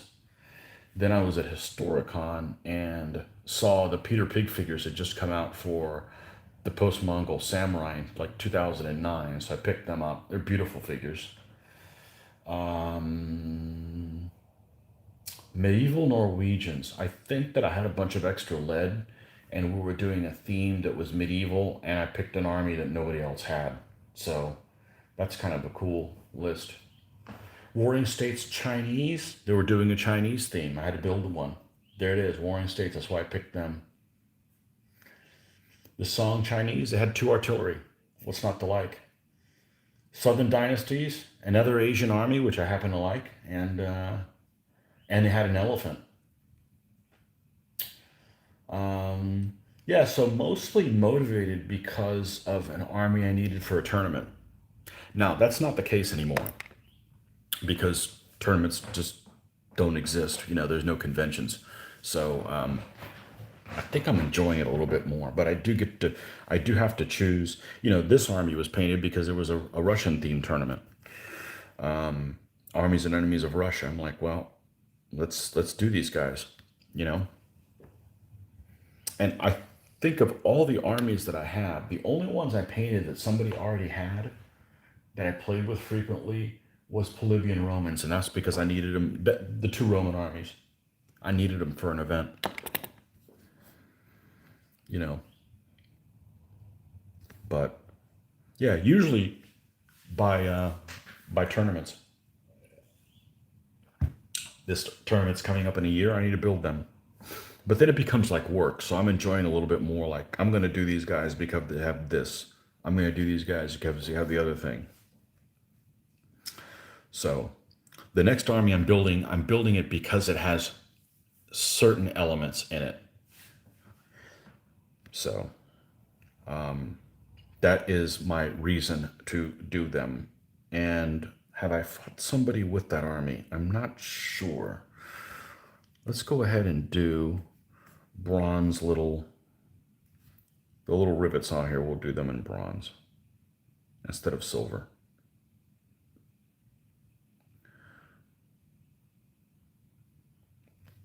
So I didn't have any war wagons. So that's why I built the Hungarians. And they look like they'd be a really powerful army. Boy, was I wrong. No, I think they're a good army. I just haven't rolled well when I had them. That's the problem though, is if you have an army that you think is really good, you sit on your ass and just say, well, all I got to do is just show up and do this, and the enemy will fall apart. And it doesn't. Sometimes you play better with an army. It's not as good because you got to bring all your skill, your whole skill set, you know. And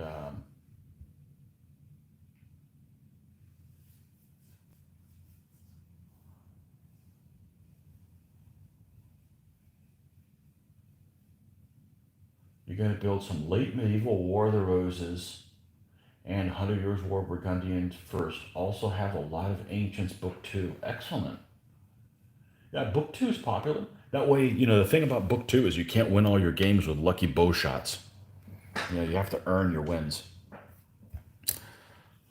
The problem with Book 2 is the Roman armies, the early Roman armies, the Polybian and the Marians are just so tough.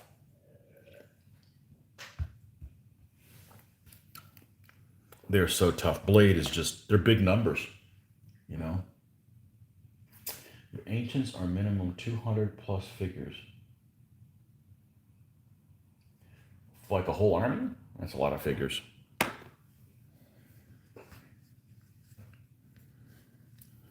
So,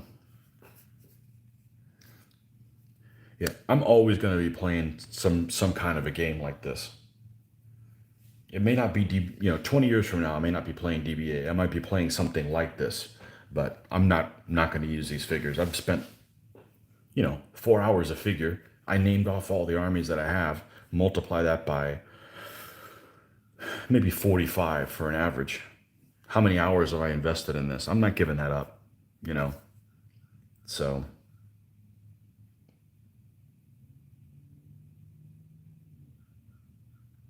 but if I don't play DBA, I don't think the rule set is out there that I would play in instead. So, I'm not worried about that right now. Playing any kind of game is just motivation to paint more things, So, like I've said before, DBA may not be perfect, but we finish games and we play them very frequently. So that's enough motivation for me. It pretty much beats everything else up. You know you're going to get your games in. You know you're going to get your use out of your figures. It's not like you're painting them just to sit inside of a display case or something.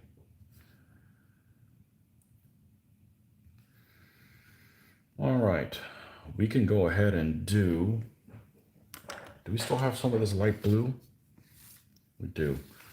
Because I've been doing the reins, and I've been using the same colors to make the reins, but just picking a different starting point with a black. So let's get some black over here. If it hasn't dried up on me yet. No, it's still plenty alive. And this is the blue. So this is kind of like the base color that I had with it. So we're going to go ahead and paint the reins. Should have done that with the first color and already skipped a step.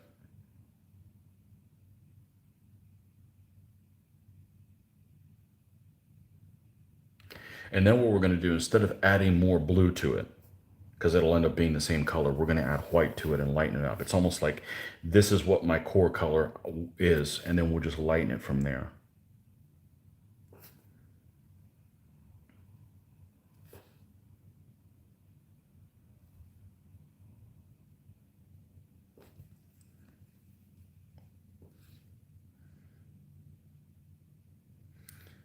Yeah, I love the book 4 armies because of the shields and the flags. And book 3 too. Book 3 is a good mix of different stuff as well. I don't mind playing book 1. It's hard to get excited for me to paint them. I have no problem playing any of them.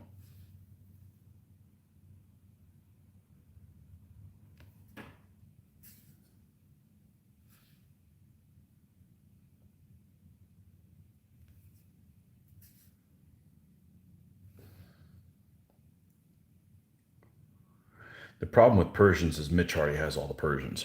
So, like, okay, well, I could just paint something else. I mean, there's no point in painting the same things he has when I could just paint something different.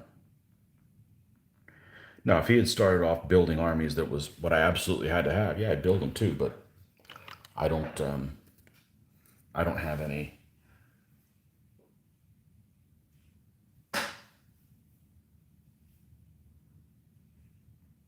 have, oh my gosh. When did segmentata armor become mainstay in Romans? Well, in the Imperial Roman army. So that's what it is. So you're talking about, I don't know exactly what date, but if you want to be accurate with the DBA list, it's the book 256 early Imperial Roman would be the first one that would have the segmentata. Shots fired. Ouch. Display. Yeah. Have I ever tried Art de la Guerre? It's supposed to be a reasonable system, often played by DBA players. I've not tried it, but may have a look. Yes, I looked at it. I looked at some videos. There's some things that I like about it. There's some things that I don't like about it. It doesn't solve my biggest gripe with DBA, which is conforming. It's you still have the awkward geometric, awkward and unnatural conforming. But it's just more figures. You know, if my group started playing Art de la Guerre, I'd probably play along with them. It's not that bad. It's just a lot more figures, but you can play a condensed version of it. The one I really want to try, I don't want to try enough to get the rules and learn how to play them on my own, is Mortem Gloriam Pacto. So the small version of the DBA-ish sized game of Mortem Gloriam, because it looks like you might have a lot of interesting decisions to make there, but I don't know if conforming is a thing there too. That's the very first thing. If I was going to make my own set of rules, not that I'm going to, it would not have mandatory conforming, and it would have anybody who has a shooting type weapon would shoot at a distance, whether it's soy or skirmishers or anything. Distance might be very small. It might be half a base width or something like that, but it would be one of those things that it would have those two things for sure.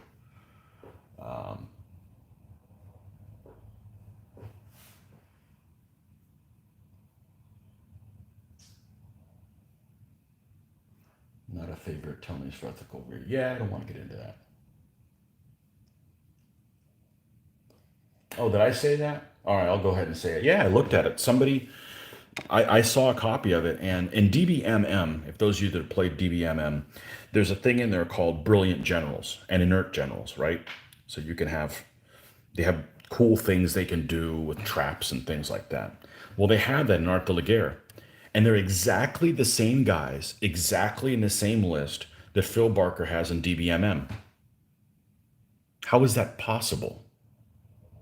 You know, because the problem is that if you're going to create a rule set from scratch with Army List, you have to either have to pull things out of your ass or take Phil Barker's work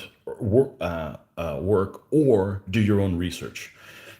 To do your own research, there's some armies that information just isn't available on them. It wasn't written down, it didn't exist, or the amount of detail that we're looking for. You're going to have to make educated guesses. So the fact that you're creating your army list from scratch just isn't, I mean, unless that's what you have the next 50 years to do nothing. But, you know, take like the Far East stuff. We can't just pick up a book and start reading things, even if the information was there, because we don't understand the script it's written in.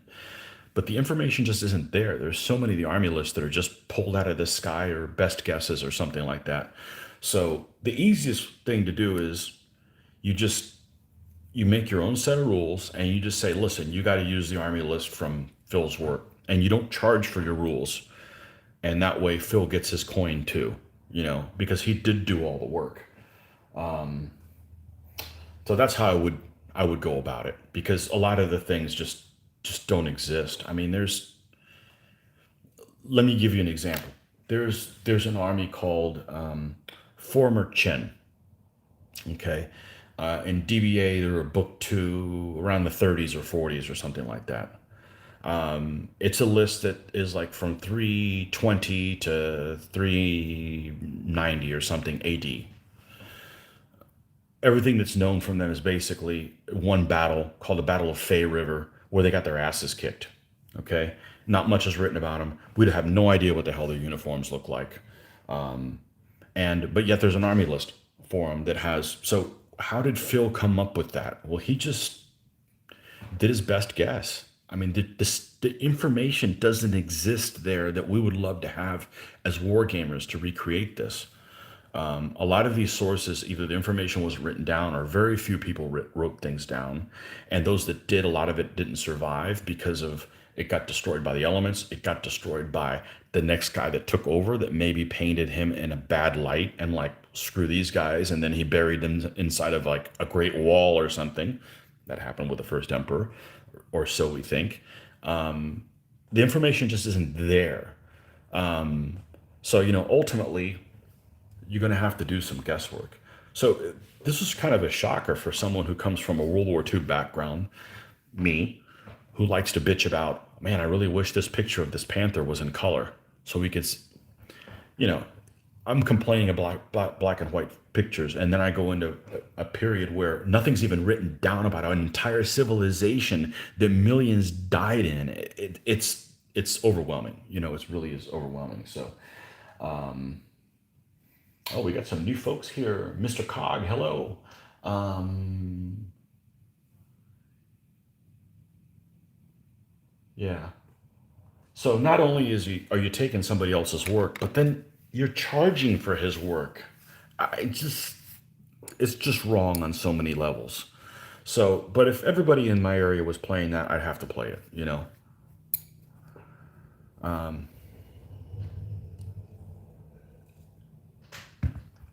In my world, there's a big difference between ripping somebody else's, you know, you take somebody else's work, but you give them credit for it. You take somebody else's work, don't give them credit for it. And then you take somebody else's work, don't give them credit for it, don't even mention them, and then charge for your rule set. Like, what? Who raised you? Who does that? But people are free to do whatever they want. I've watched several videos on it, and it looks like it has some interesting mechanics. But the other game that I did end up buying and printing it out was Impetus, Basic Impetus. That looks interesting. Now, I've heard some people have some negative things to say about it, but it seems like it would be pretty easy to do. The way Basic Impetus works, the way I understand it, is like one stand of spear is actually like a DBA spear. It would be four, so it'd be two across the front. So two guys, two stands side by side and two deep. So I just figured, well, why can't I just like have the ranges and just use one stand? Like have the ranges of movement, have the ranges, and you play on a small board. So if I was a little bit more inquisitive, I would have already done that because some of those armies are smaller than DBA. And I like the idea that some armies could be 12 elements and some could be 14 and some could be 11. So I like some variety of that. I just haven't done it yet.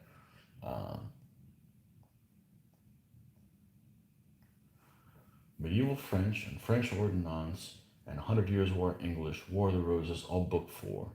So I don't get to paint any of those English armies because they already have them all. And the reason they have them all was because, when you don't paint, you have to buy things that are available for sale. So if nobody's selling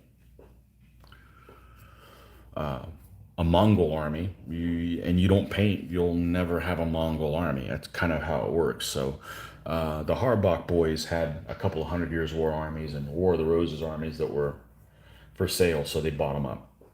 So I had French Ordnance because why did I buy them originally? Oh, because they could dismount. In 2.2, they were a dismounting army. So I'm like, well, I don't want every army to be dismounting. I just want to see what that's like. So that's why I got them in the 2.2 days. This guy is going to have a red cloth on him for ride. So let's go ahead and do that. Let's see which red we have because there's several of them. We're going to do the warmer one, this one that I like to go do scarlet. So medieval French is on my list to do at some point, but they would take forever. That doesn't mean I wouldn't enjoy doing them. I have to realize that I probably wouldn't be done with them for a year. I know I should build them now rather than later so I can, live to play them. I get it, but it's an army many people have. And I know several people who don't like French people Don't like the French, but then like that army because it kicks ass. It's like, oh, okay. Two people that I can think of, but I don't have anything against French people. There's sorry people in every country.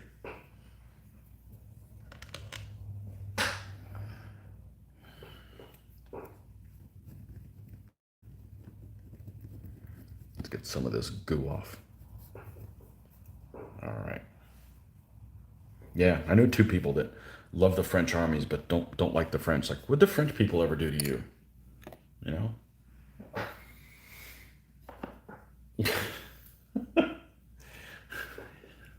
And they probably don't know any. It's just hearsay.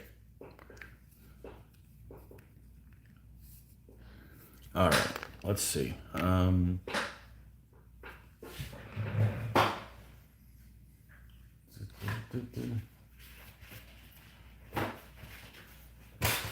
There's sorry people everywhere. We certainly have our share in this country.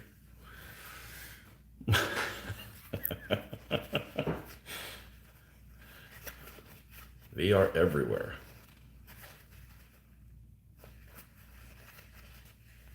Just depends who you meet. All right. Clean up that black. We need some fresh black here. There we go. Might as well clean this thing up too.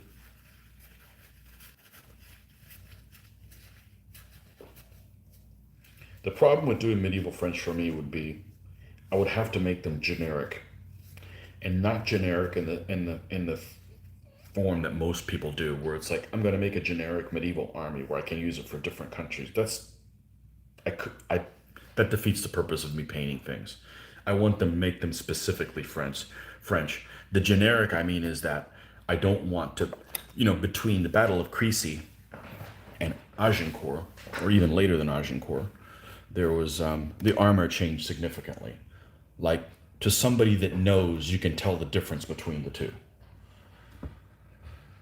So I don't want to commit to one period over another. So if I probably would do, as I would probably do, if I was going to do the medieval French, I would probably do them for the period in between Poitiers and Agincourt. So in like the 1380s, because right off the bat, my leader is going to be that Bertrand de, however you say his name, Bertrand de Guesclin, Guesclin, yeah, because he has really cool heraldry, so we have to do him for sure.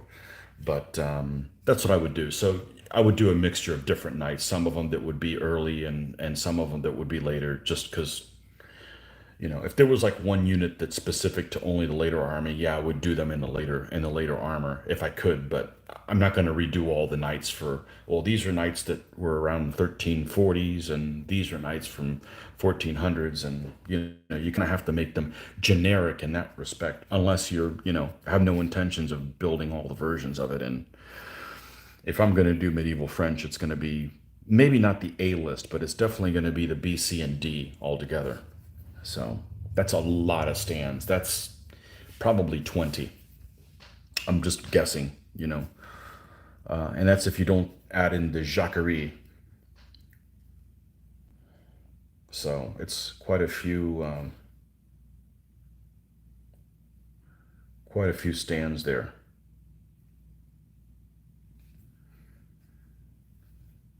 But why do I want to do a French army? Well, it fights what the Harbocks have. I have a French die.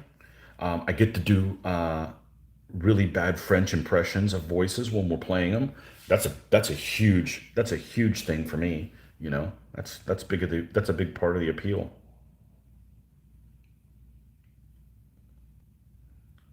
So is to do the voices. Yep. And they would just, all the heraldry I get to learn about. That's you know gaming's always been about learning stuff for me. Learning useless things that you can't make a living on.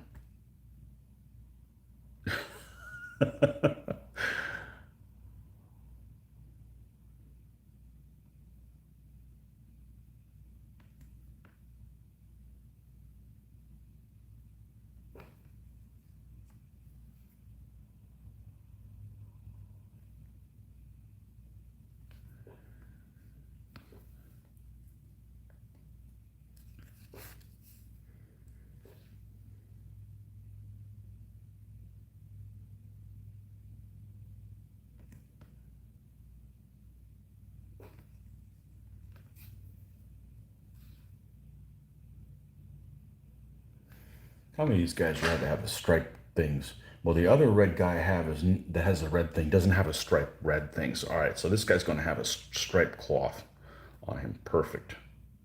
All right, let's not go any brighter with this then, because well, maybe a little bit more, maybe just a little bit, and then we'll add some stripes in there.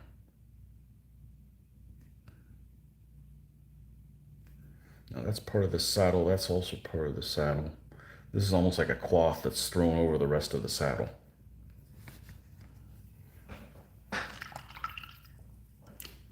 At least that's what it looks like. Some of these figures you have to figure out, well, what exactly am I painting here?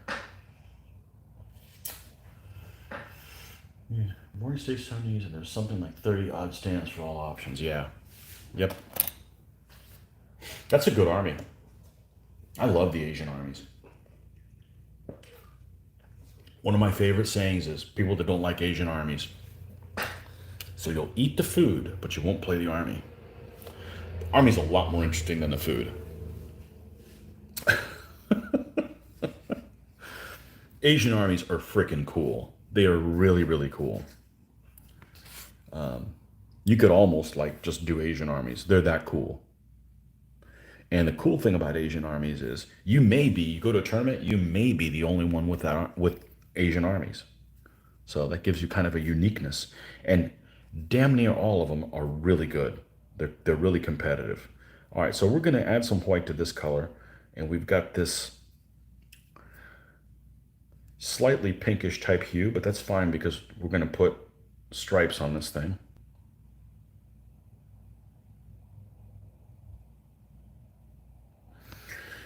And we'll see if I've had too much caffeine. Although I've had too much caffeine before, and it hasn't given me jitters. It's given me, the ooh shiny thing. Like I'll start doing something and I'll be like, oh, what's this over here? But luckily not the shakes.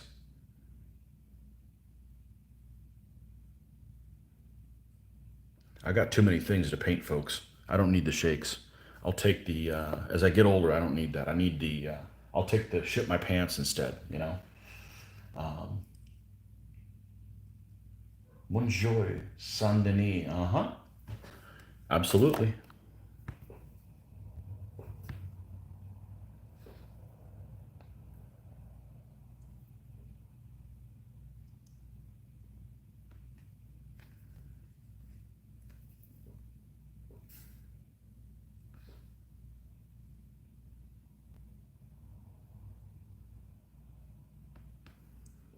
All right, so now you can see it's just two stripes in there, but it's something. We're going to get a little bit more white and make that pop a little bit more.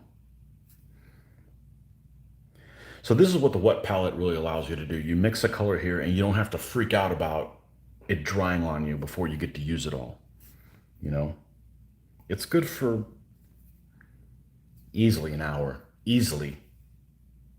So, because I always used to do this on I had a little shim I would use that was just made of plastic, just black plastic. So, but it dries out.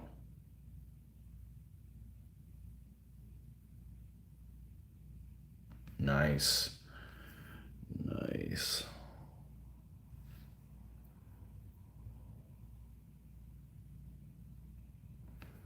Okay. So pop a little bit more. And then we're going to do something around the edge of this. So we're going to take the same color and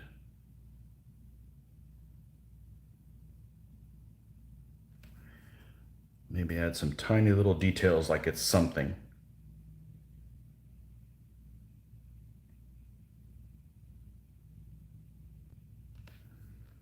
Almost like stippling.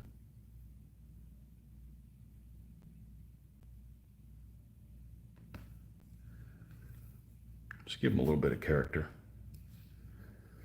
This guy's got gold on his helmet. He's got some money. He's got a few serfs working for him.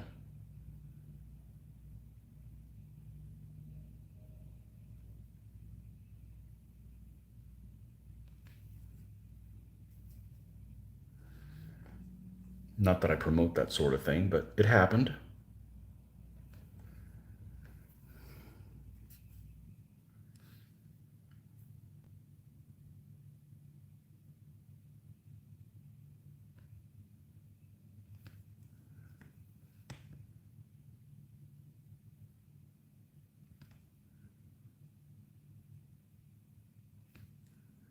maybe a little bit more. Let's bring this up a notch.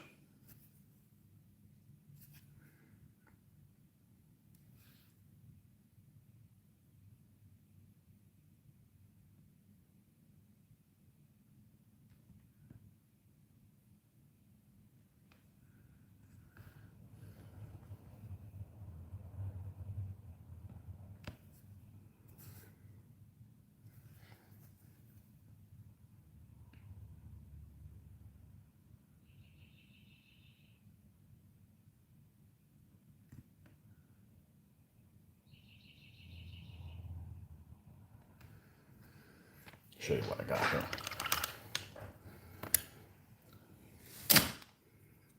I want to drop this guy in this. Just a little bit of details on there to make him pop. Easy to do. Just takes a little bit of patience and little something something. All right, let's do his scabbard. We're going to use this color because he's pretty dark, so the horse is pretty dark.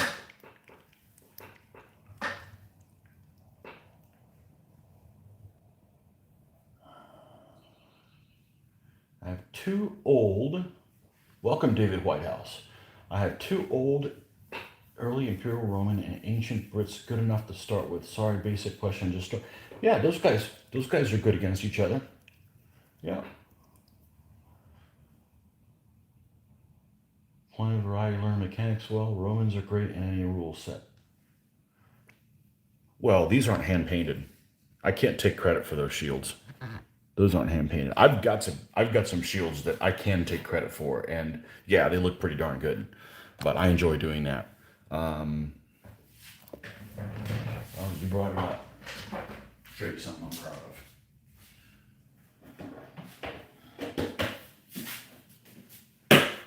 My Irish. My Irish. I love this army. I love this army because they are low-born folks. They're like peasantry that look really interesting, in my opinion. And please don't fall down. Okay. Let's see if we can get this in the picture. This is one of my baking trays that these guys travel in. And this is a Little Big Man Studios flag. But this is one that I created myself and then printed it out on the thing. But we've got several different things here. We got some Nam Chow and stuff. This is what I traveled with the other day. So they went to Mitch's house. But shields. Okay, so let's talk about these guys. This is the figure that represents Robert the Bruce's brother, Edward, when he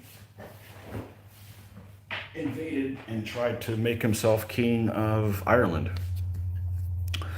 And these two knights are actual knights that served with him. I don't remember who they are right now, but their colors are based on that. But look at this shield that has a lion that's hand painted, and it's in one of the videos or whatever, but that I did. But it just takes some time. You kind of paint basic shapes and build it up from there, and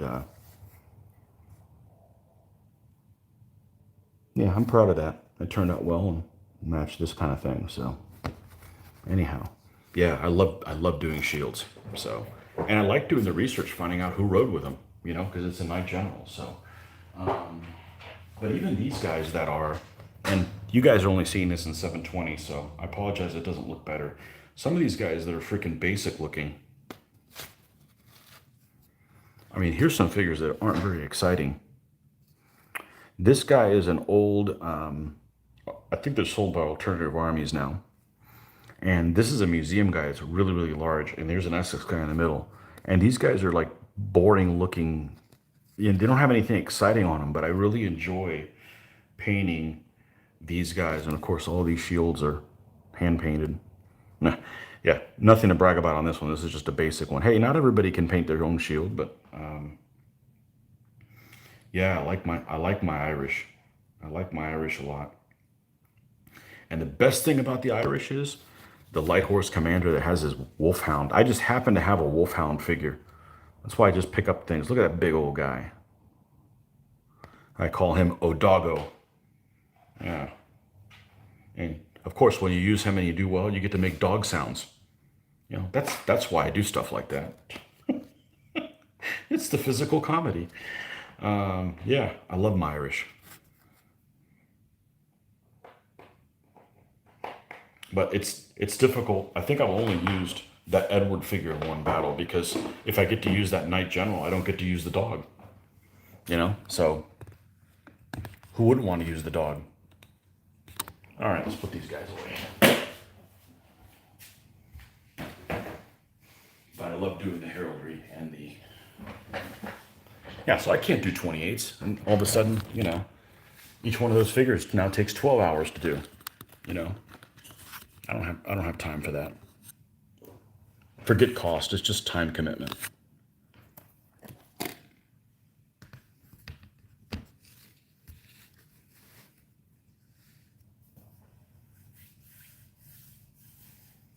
Greetings from across the pond. Oh, yes. Russian cavalry, I assume. Yep, absolutely. Oh, look, I just bring up the Irish, and the Irish come out of the woodwork. Top of the morning to you, Tommy.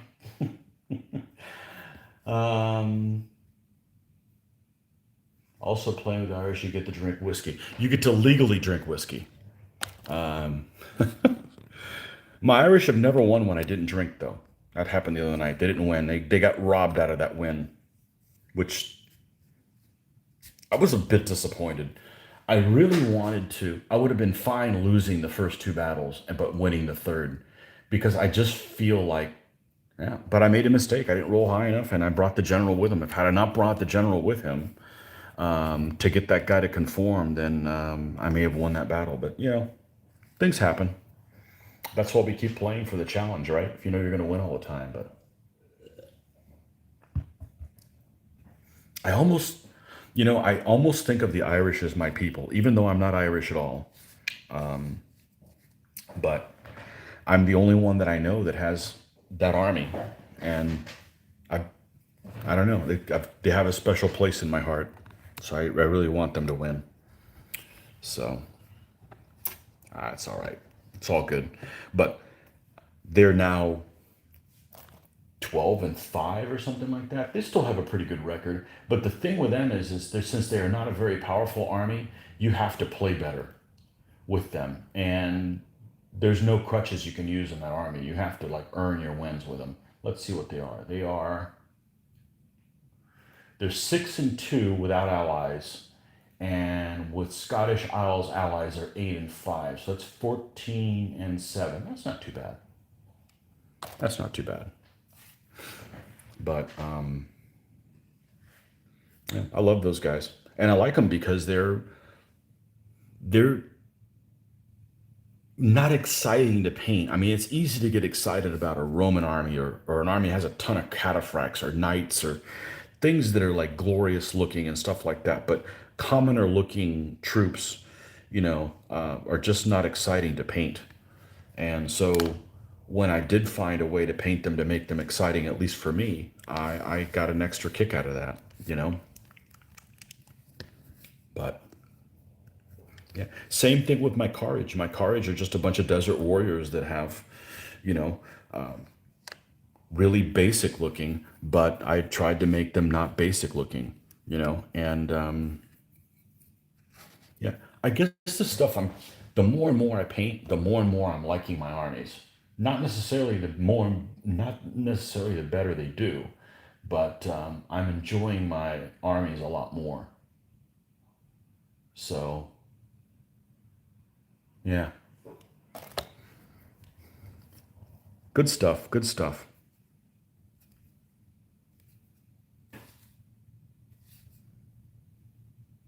All right, let's build a dark shade here. Whoa, we don't need any more of that stuff. Let's get a little bit more and put it here if we need it for later. All right, let's put this guy away. Love the way this paint behaves. It's almost like it's lubricated. It flows really, really well. Unfortunately, there's not a store I can just walk in and get more. I'd have to order it, and it's fine for restocking colors I already have, but it doesn't exactly motivate me to buy other paints because I can't look at the bottle. And looking at it on screen and what the color supposedly looks like isn't really that helpful.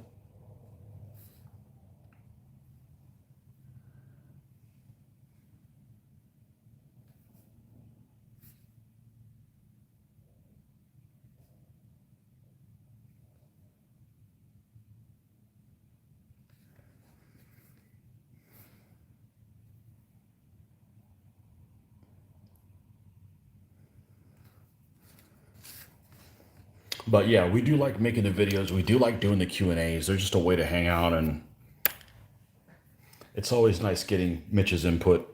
You know, we all play differently, which I think is really cool. Maybe not tremendously different, but we all have our own preferences. And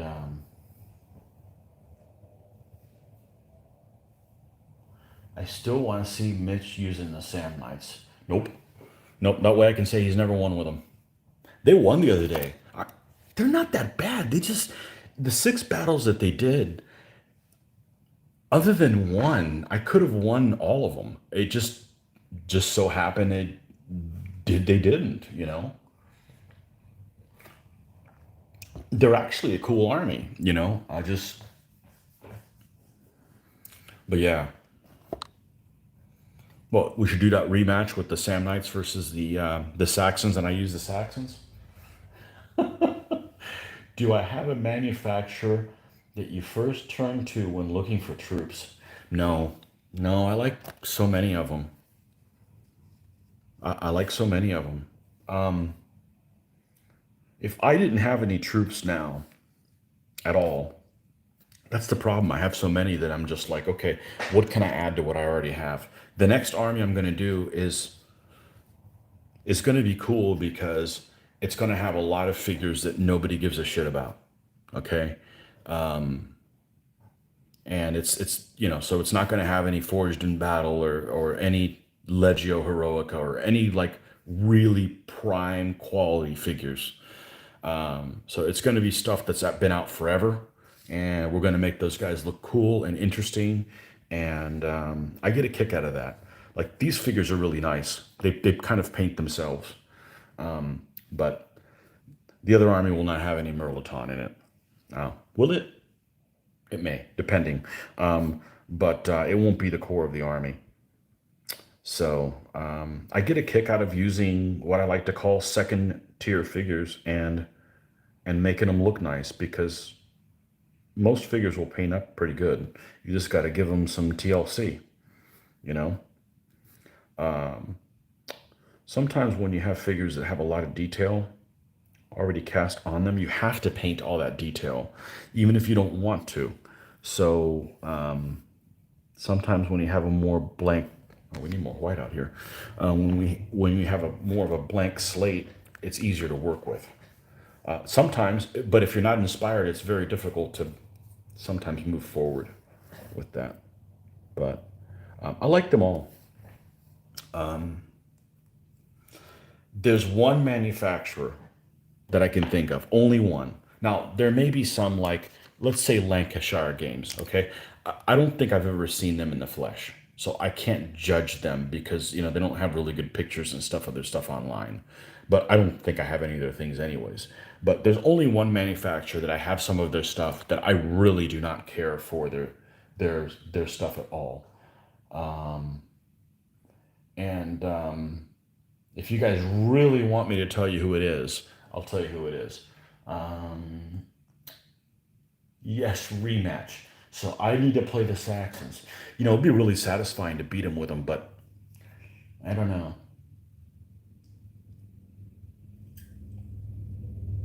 You know what I should do? I should play the Welsh Warband army against the Sam Knights, because he has that one too, and that way it's a little different. Yeah, we could do that. We could work that in. We're gonna do another missed matchup, so maybe that'll be one of those things that we can do.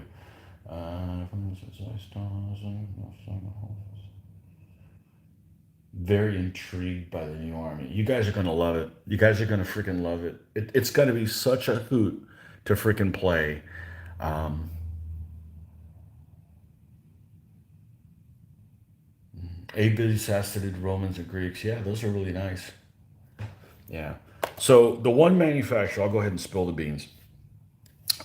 I would say they're a beloved manufacturer because actually, there's two manufacturers I don't care for, but one of them I really don't like. All right, I don't want to talk bad about manufacturers because when you get back down to it, I'm a painter, not a sculptor. I can't do the kind of work that any of these guys do. I mean, they're wizards. I'm just doing paint by numbers with no numbers, you know. So I think what I'm doing is easy. It's easy for me, but anyhow, are we gonna put socks on this thing? Let's see. The other dark horse has all socks. The other one has socks. We're gonna do no socks on this one just to mix it up a little bit. What else is left on? Oh, we have to do the handle and then the that, and we got pants on this guy. He's a rather dark horse, so we need to lighten up the pants.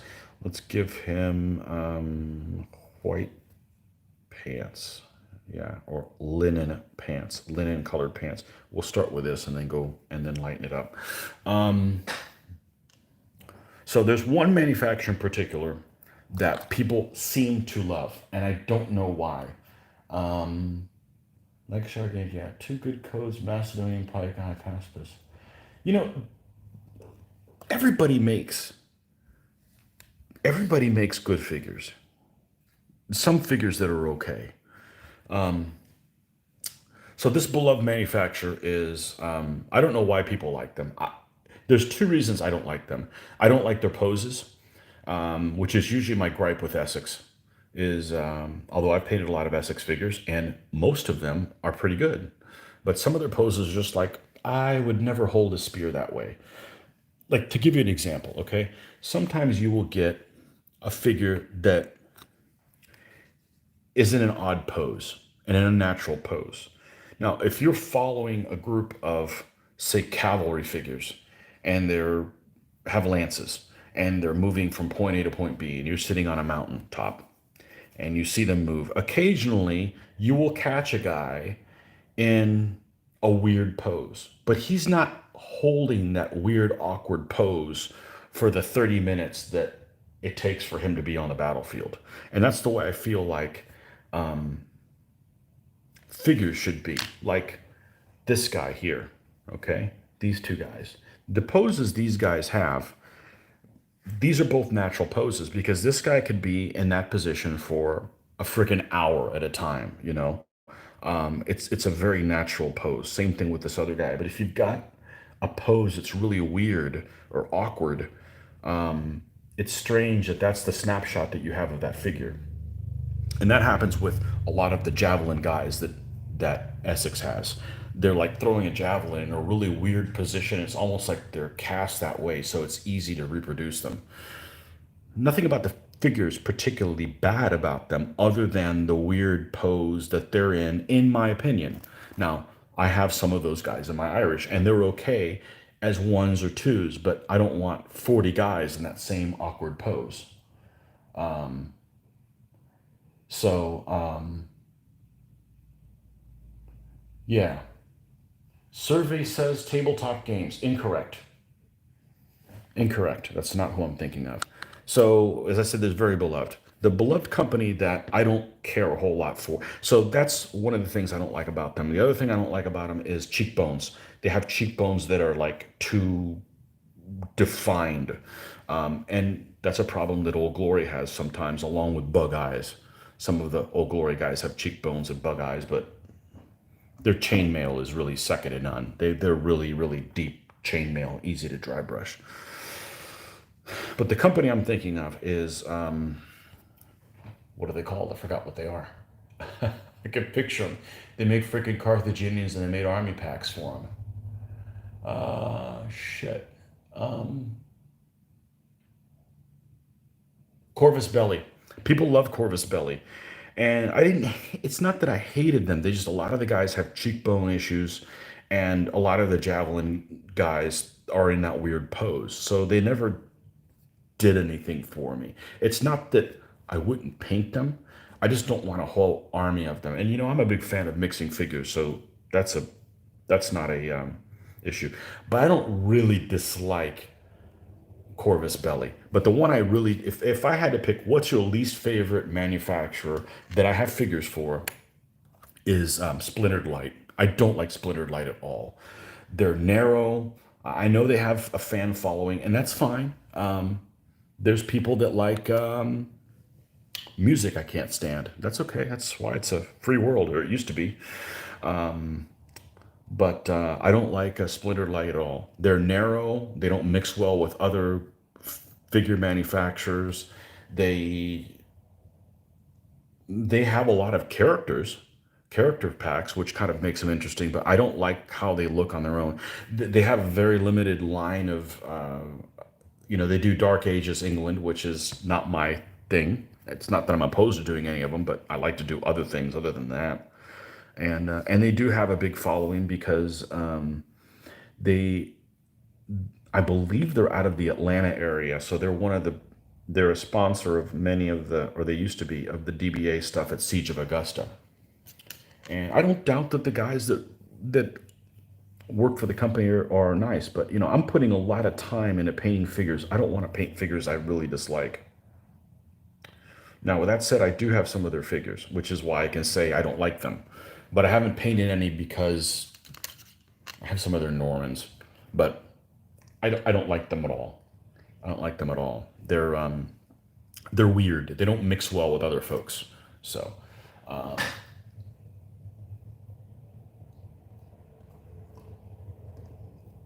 yeah, I have a Old Glory army for early Imperial Romans, and I am pretty certain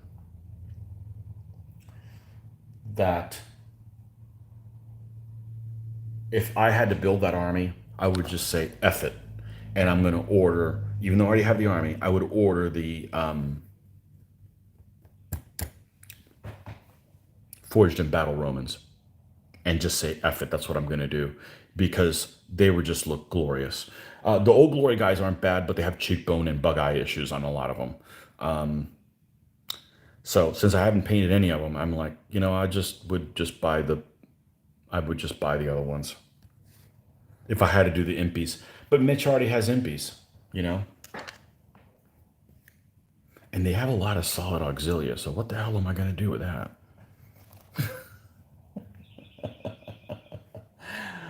Uh, the Romans were the best Corvus Belli. I have some of their 100 Years War English, and they're pretty good figures. Like the figures that have helmets, for instance, they're really good. The Corvus Belli figures. It's just their cheekbone issues. I Again, if I was to sculpt the figures, they would look like ass. Okay, but I'm just saying from a painter standpoint, you know,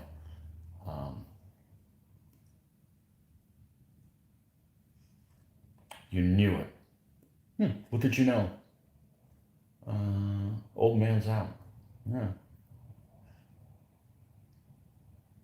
Yeah, I don't like the. If you look at the Carthaginians that the Corvus Belli did, a lot of them have that weird javelin type pose. Like it's being thrown, but it's being held at a weird angle, and it's not like, I don't know.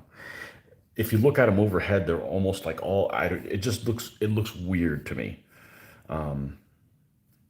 So I have a couple of those guys in my. They're not Corvus Belli, but they're Essex figures that have the same issue in my Irish army, and they're fine in one or two different poses. But I don't want like everybody being like that. So, but I wouldn't be opposed to painting them. But I'm not going to go out and buy them if I don't have them. I would go in a different direction. I prefer different poses. Like lots of people hate minifigs. I think I like minifigs poses. They look very. They remind me of. They remind me of artwork by, say, El Greco. I got a lot of them for the Renaissance stuff, and that's what they remind me of. They're stoic. Now, some of their javelins are 20 feet long, but other than that, Um, yeah, Corvus oversized 15s. Are they that big? They're kind of chunky. I don't know. Tabletop games. My next army will have some tabletop game stuff in there, and their things are really small, but they'll be able. I'll be able to work them in just fine on the same stand. Just you wait.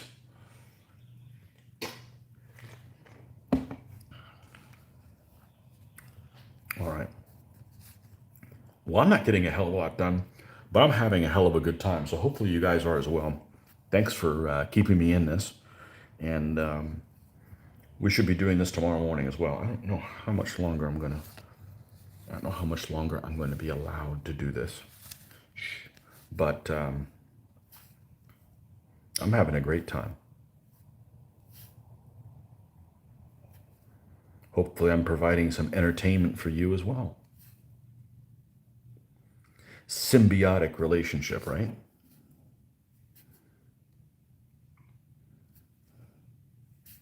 But I should paint some splintered light just to see how they turn out. They'd probably paint up okay. I just don't think that they mix really well. They're very narrow looking guys. But the biggest strike against them is they make a very limited line of things, and like they make picks. Mitch already has picks. They make what else? They make Saxons. Are his Saxons splintered light? They may be.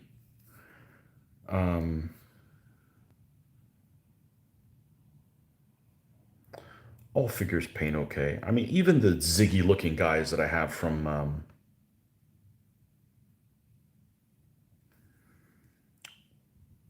who are those guys? The ziggy guys from Tin Soldier. They paint up great. I mean, yeah, they look weird, but they're just figures. So even though I poo-pooed on Splinter Light, I'd still paint their stuff. You know, it's all good.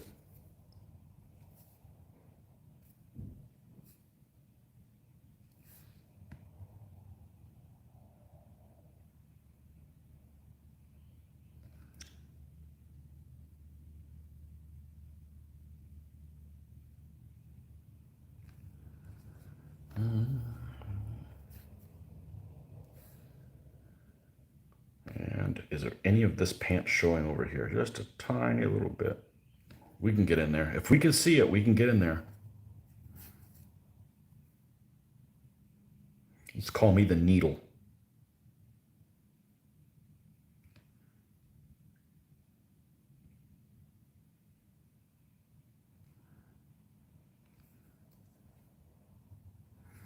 All right, boots.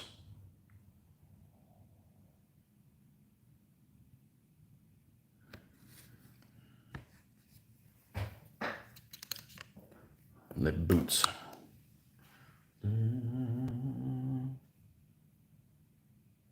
Thank you, Mike B. That's what it is. That's what this is for, is inspiration. You guys can paint like this idiot too. You just have to stick with it. It didn't happen overnight. And I see people out there like, man, you're a really good painter. And I know that they're taking a long time to get their thing done. It's not done over, they're not just painting basic colors and dipping it. There's nothing wrong with that. Rich, my friend Rich, when he used to play DBA, he would buy a bunch of stuff off of eBay, really, really cheap. It would look like ass, and he would just dip them, and it would make a big difference. Because usually they just are too bright, and giving them that deep wash kind of tied them all together, and they looked like a unit, even though they might have been painted by a bunch of different people. So that's that's how he got around doing that. So, and it looked great on the tabletop. Mitch has a couple of his armies that he bought from him because he was trying to get room. I think it's Persians, and he's got two or three of his armies, and they look just fine. You know, but I can't paint like that. When I can paint like this, I can't. I don't want to dumb things down, and when I don't have to. So I mean, yes, I want to play games with these folks, but I want to paint them as best as I reasonably can as well.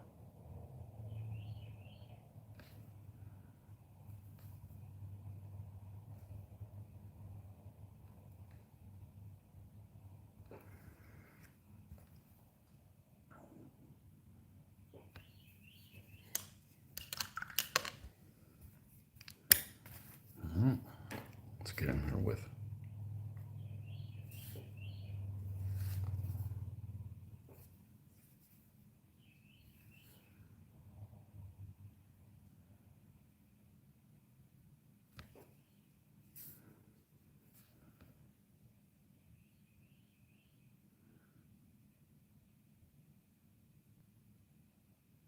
What was I painting the other day where I noticed that? What was it? It was, oh, these plastic figures they got sent to me. They're like in real proportions. They're like, some of the 1/72nd scale figures that are proportioned well. I don't think any of these 15 millimeter figures for the most part are proportioned well. Some are proportioned better than others, but they're still kind of stocky. And I think that's done for maybe because of durability of them, or but they could be more realistic, but then it wouldn't look like game figures. So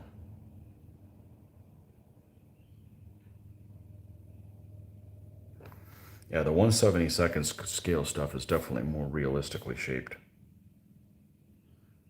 even than 28s.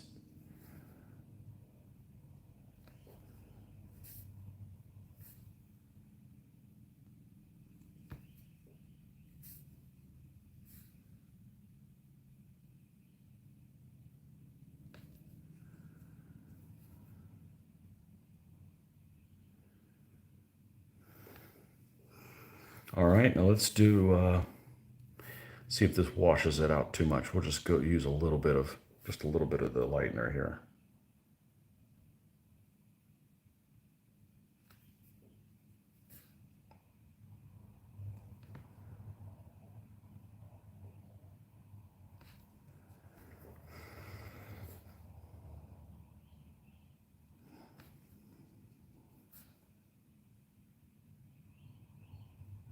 And I just can't get motivated to paint multiple figures at the same time. It just takes too long to finish one. And especially with a wet palette, I don't need to do that. The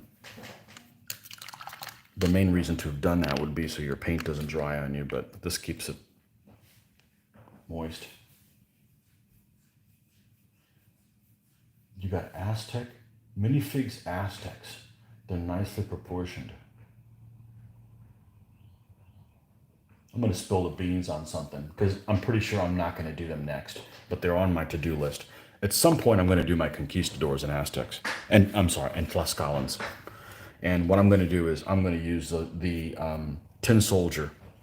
I already have them, conquistadors, which are probably 19 millimeters size, and I'm probably going to use Tlaxcalans from Gladiator. So there'll be a proportion difference. They'll be smaller looking, and I think that they'll work well because those Gladiator, the American figures from Gladiator, American meaning the Aztecs, Tlaxcalans, and Incas look really really cool, and whenever I get around to doing that, I will do that. But I will just go ahead and start painting the Spanish first, but because I already have them. And then by that point, I'll be like, well, I already have these 4 stands. I might as well go ahead and order the other figures. I'm not just going to order the Klaus Collins and be done with it. But at some point, I will do that army. But because Luke has Aztecs. Luke's had some great games with those Aztecs with freaking 6 horde. Half his army's horde. You can lose all of them, not lose the game. Yeah, that's unique. That's not necessarily a game-winning strategy, but it forces you to play that army differently than you would. All right, so The edge of the shield. Should we do bronze with this one? I don't know. Let me punt. I gotta go to the rest. I gotta use little boy's room. I'll be right back. Camillan Romans versus Samnites, a real test of skill. So there's a I'll bring something up that I've been kicking around here a little bit regarding the Samnites when I get back.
Okay.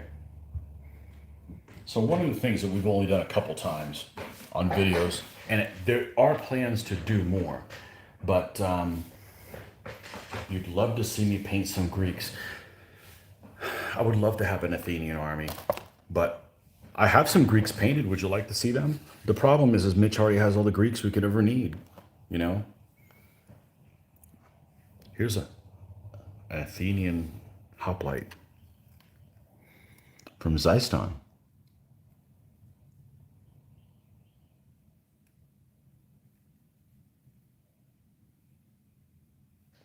And yes, I'd hand paint all the shield. That's the whole fun. We got some Saloy.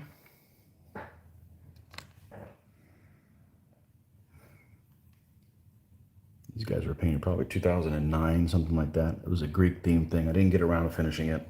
I ended up borrowing an army. I ended up borrowing one of those armies that Rich Goss had bought really cheap and dipped them. And they looked like ass.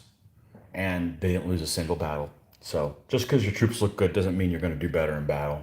Usually if the Hungarians are any judge of it, that's not the case.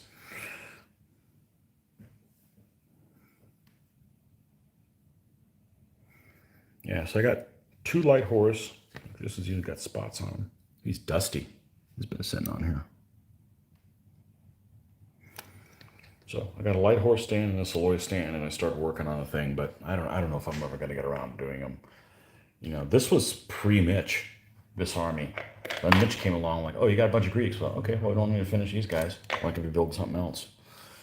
So, yeah, I like the Athenians because of the littoral. So, but anyway, so we do have plans on doing other battles, pre-done battles. We've done, I have a series of 4. There's 3 more battles to do on that. And the problem is that it's difficult to be motivated to do that after work. It just, we're going to have to set aside a time to, okay, this day we're going to work on such and such a battle. But there's a particular, speaking of the Samnites, there's a particular battle. I don't remember which one it is right now. But it has Samnites and Gauls versus double Roman. And I don't remember. It's a historical battle right now. I forget which one it is. It happened in the 300s. And that would be cool to do that with, we'd have to play test it and then do it with 4 different people. That and yes, I'll volunteer to play Sam Knights. Um, but that would be that'd be cool. Whichever battle it is, I forget which one it is right now. But you know, there's plans to do more of those because you know, if for instance you don't like how solid ox behave in a certain battle, it doesn't give you, you can make a special rule for them, like they're +1 if they're next to another solid ox when you're fighting foot, or you know, whatever rule is that you need to, you know, it doesn't need to necessarily be implemented in the entire rule set. It could just be for that particular historical scenario to give it a more realistic or appropriate result. So there are plans to do that. It just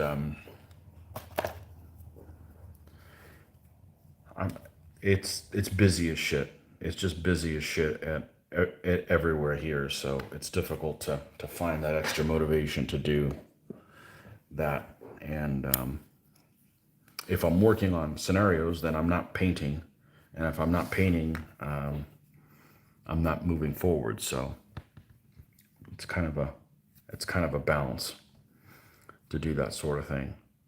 But there are plans to do more of them, including that one with the Sam Knights. So that might be kind of cool. And I don't remember what the name of that battle is right now. But that would be interesting way to work the Sam Knights in there, because the other battle that's the Sam Knights did against the Romans, where they defeated them, but really the battle never even took place, was I believe Caudine Forks, and that was one where the Romans got ambushed, and they never had a battle. The Romans just basically said, "No, we're going to get hosed here," or something along the lines of that, and they never fought the battle. It was a, oh, like, okay, we lose this one, and then like, well, you have to walk under our swords, or you know, and it was a big disgrace. And I think there were reprisals done by the Roman government to some of the troops or the commanders after that, but you know, but you can always say, you know, here's the battle, and let's pretend they did fight, you know, so that'd be kind of cool.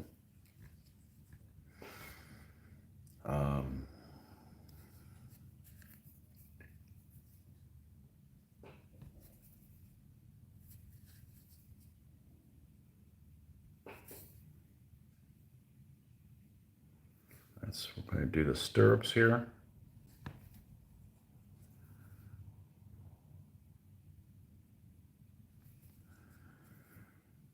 Been painting my stirrups almost consistently a really light color, just to stand out a little bit.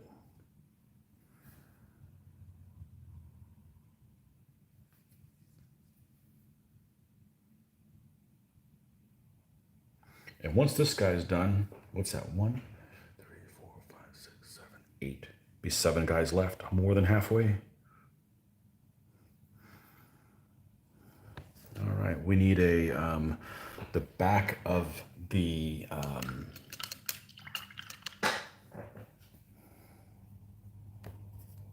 saddle needs to be done.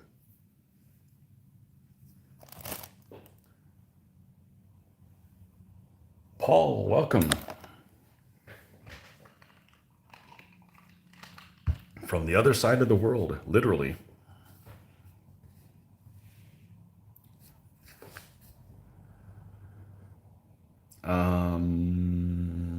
Right. Where is a leathery type color? I don't think there's one that's down here that's alive. So let's grab this one here.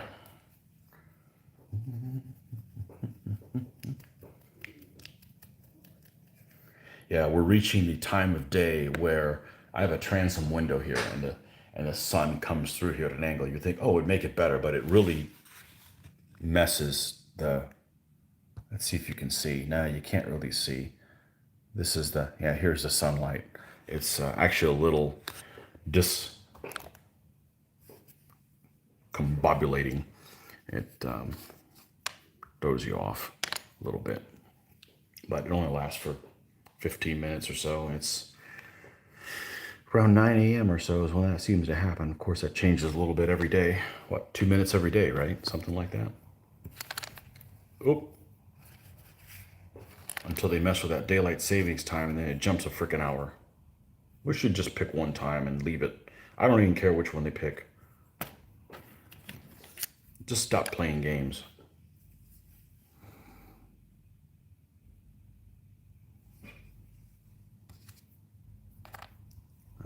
Where's the top of this thing? Here we go.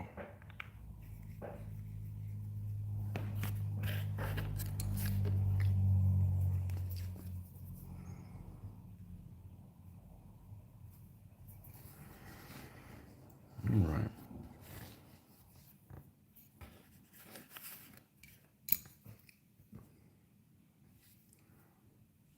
See if we can get this guy completely done.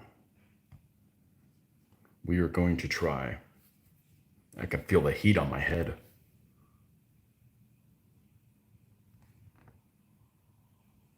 I love natural light. I just don't want it to be hot. Which is a problem considering where I live.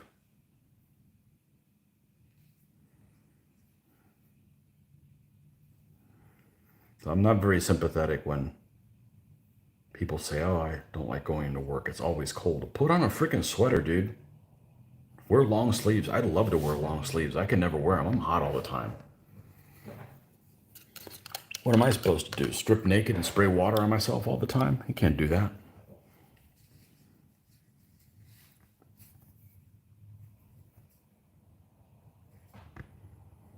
All right, this is where the mix-in is happening.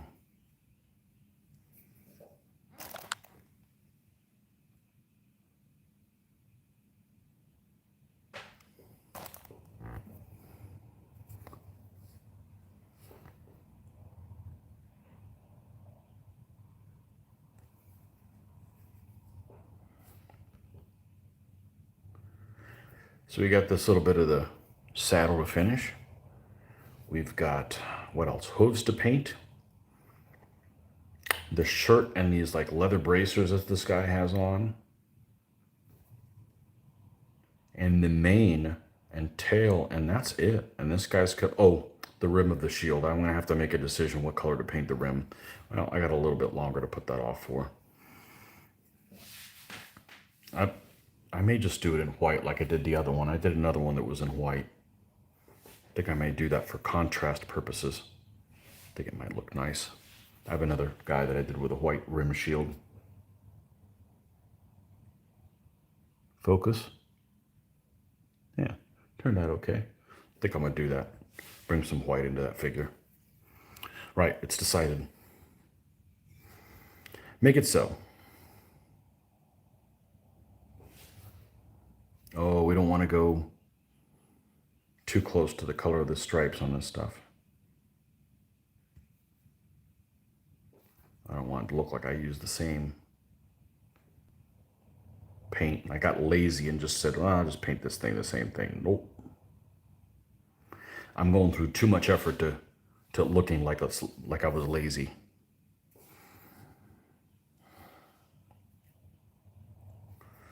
All right, let's go ahead and do that rim.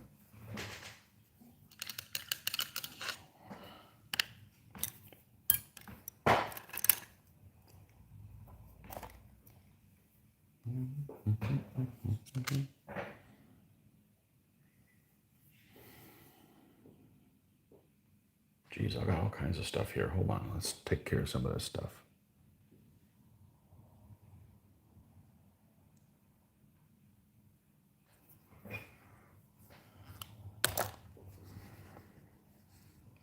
All right.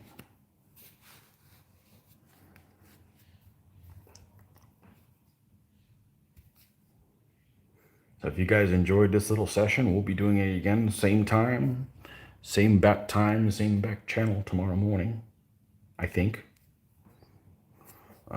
If you're subscribed, you'll get that little, press that little bell. You'll get notified when I'm back online.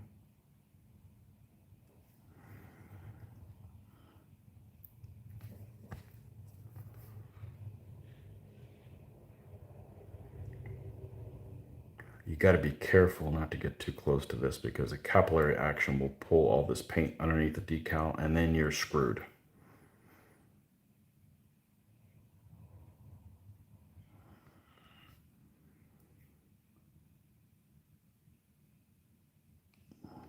So the intent is to leave a little bit of black there between the decal and this.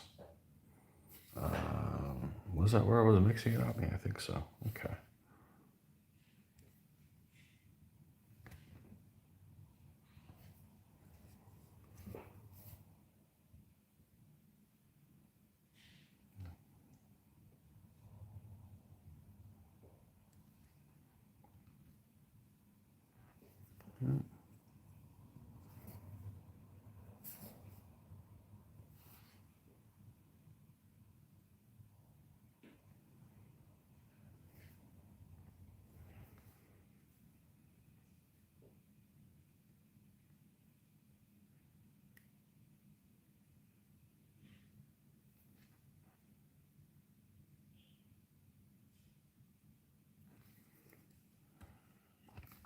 Obviously, the center boss will not be white.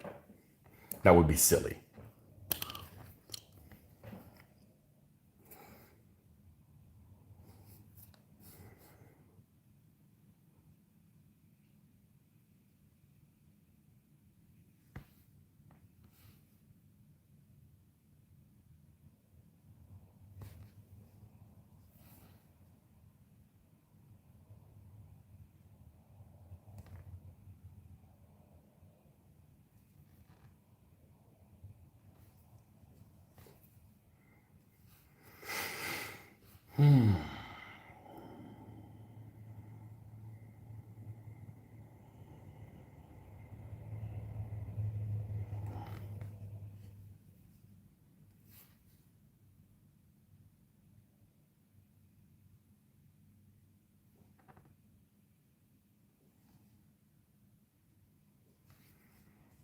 See how we're looking so far?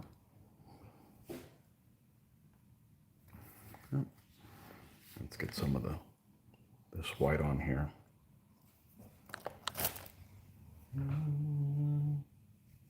Okay, good night, Dirk. Thanks for coming by. Out in New Zealand.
I don't dare get any closer than that. I think that's close enough, or we're going to have a capillary disaster.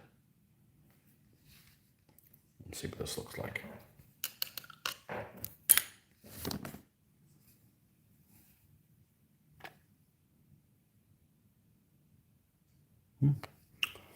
Madonna and Child. Have I ever played the campaign system 2.2 with your group? I have not. Don Harding has his own campaign that's similar to that. It's a lot more detailed, and we played that quite a bit, but not the one in the not the one in the in the back of the book. We have not. We have not done that. I will be right back. I need to check in on someone. I'll be right back.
Back again.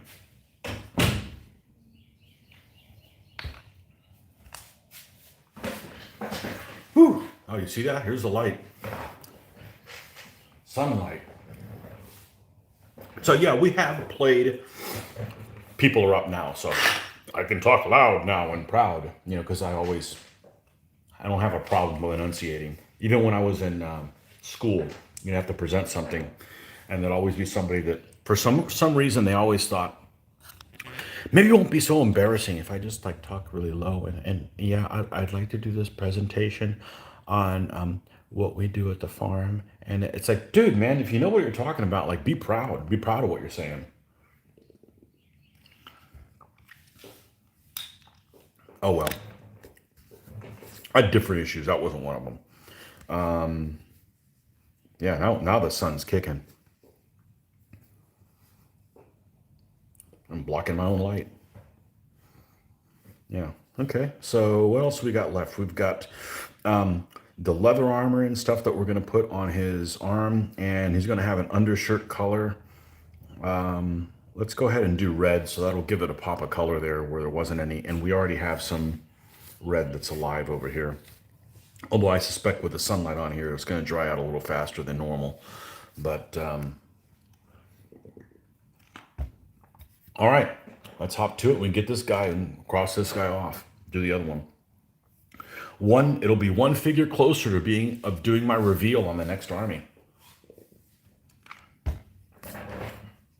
And just so you know, as soon as I'm done painting these guys, that's when I'll reveal what the next army is. It's not like I got to finish basing them, because the whole basing process is like putting them on a base, gluing them, wait for that to glue, then put the goop, wait for the goop to, I've got to start working on the next army at that point. So the army will start getting worked on as soon as these guys are complete. So it shouldn't be that much longer. And that'll give me an opportunity to, I just don't want to reveal and change my mind. I may like surf the army list and go like, oh man, this is what I should do next. These guys, they look a lot cooler, but I don't think that's going to be the case, because these guys coming up are just going to be so awesome. They're going to be a hoot. Or so I say. Well, we have fun playing any of them, so that doesn't really narrow it down. But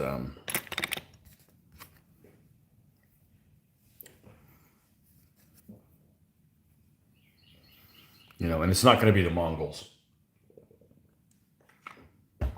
Mongols are a slippery slope. I do the Mongols, and then the next thing you know, I'm working on my own rules, and I have no interest in doing that right now. We got to keep producing. We need to produce, not innovate. All right, I think that's the color I want. Man, his sun is kicking. All right, undershirt. Let's find out where it is. There's some here. There's some here. Man, I should take pictures of my figures in here. I mean, this light is superb for that.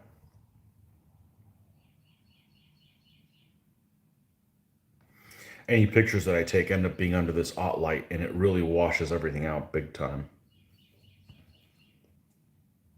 So they don't look in real life as they look like on the picture. They look better in real life than. And I'm not a photographer. I think I've watched a couple of videos, and I'm like, I don't have the patience to figure out how to use my camera better. I guess I should, or my phone better. I should, but hey, I don't have all the patience in the world for everything. I decided to use it all on this. So.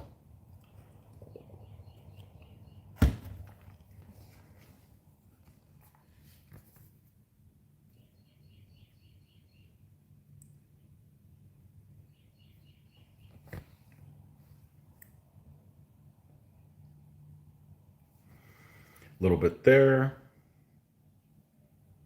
little bit here. It's funny, I have to be creative how I do that, because if I go like this, I'm like blocking my light, and now it goes back to the two. It's like pick one. Either it's dark like this and I paint like that, or with the light. This is only going to last like another 15 minutes or something like that. Not a big deal.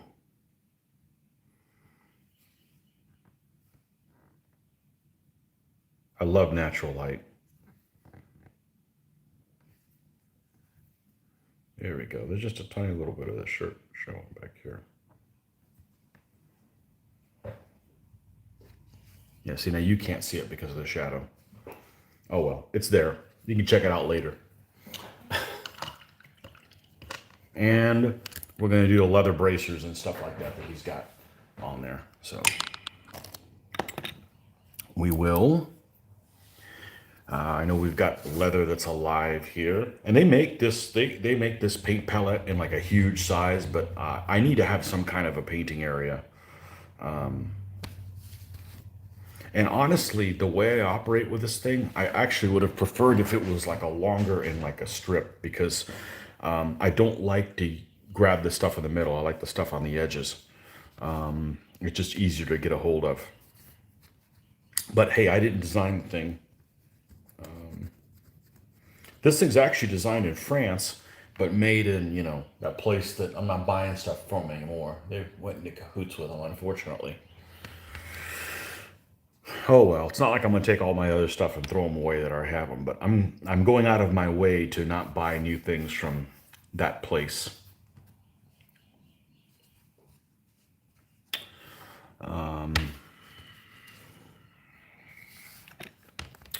Shame it couldn't have all been made in France.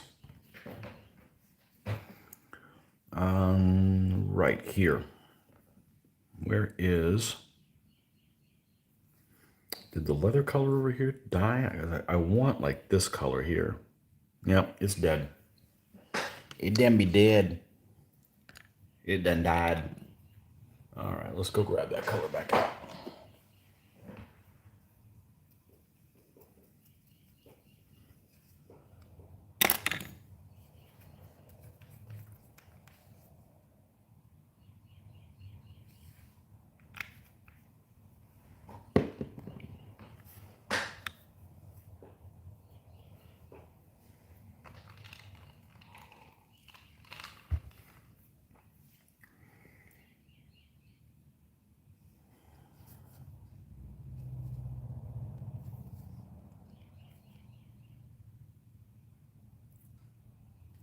Oh shit, I forgot to take something.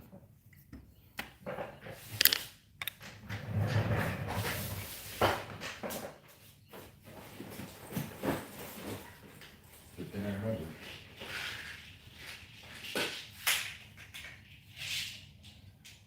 My special pill that keeps me from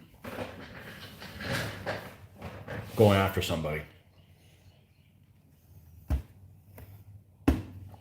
Not true. It's my psoriasis medication. So, working good so far. Not that I have it that badly. You look at anything that people might have, don't look it up on the internet, because what you see there is just some extreme cases.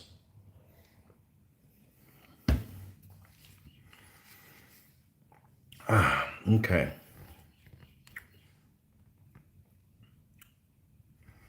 Where were we? Oh, the leather. Right.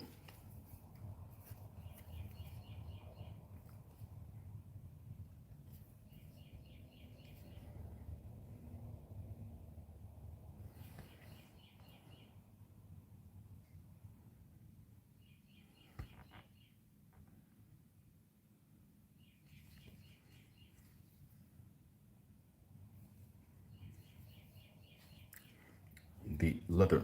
Oh, it's starting to change a little bit. Okay. I starting to make a difference with the lighting there.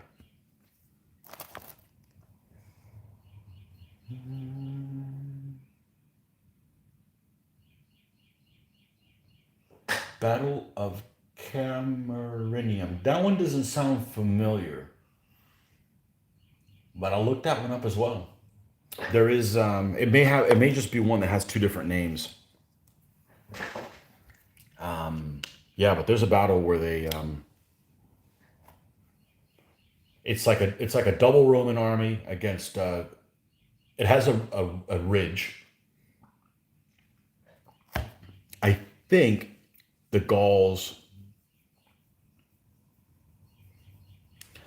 I want to say there's another battle where the Romans are on both sides of them. I don't know. There's some interesting stuff, but we'll probably do that one at some point because Mitch has Gauls and Sam Knights and should be cool. Should be cool.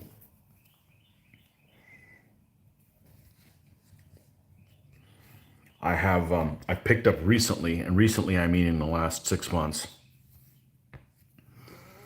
Rome Total War 2. I played the first one quite a bit with several different mods back in the day, probably 15 years ago.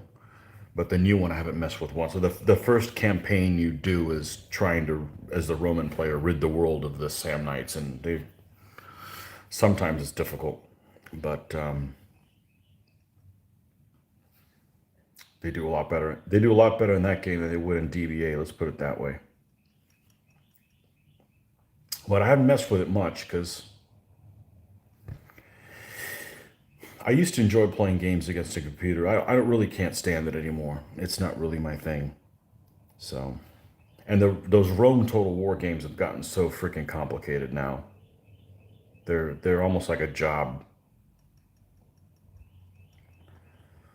So I know they were giving away the Samurai one. The Samurai came out right about 2007 or something like that, right before my computer crapped out, so I really wasn't able to play it. And it was, I think, the first one that introduced like the ships, so you could do ship to ship combat, and they look really cute. But I hadn't messed with that much at all. So, all right.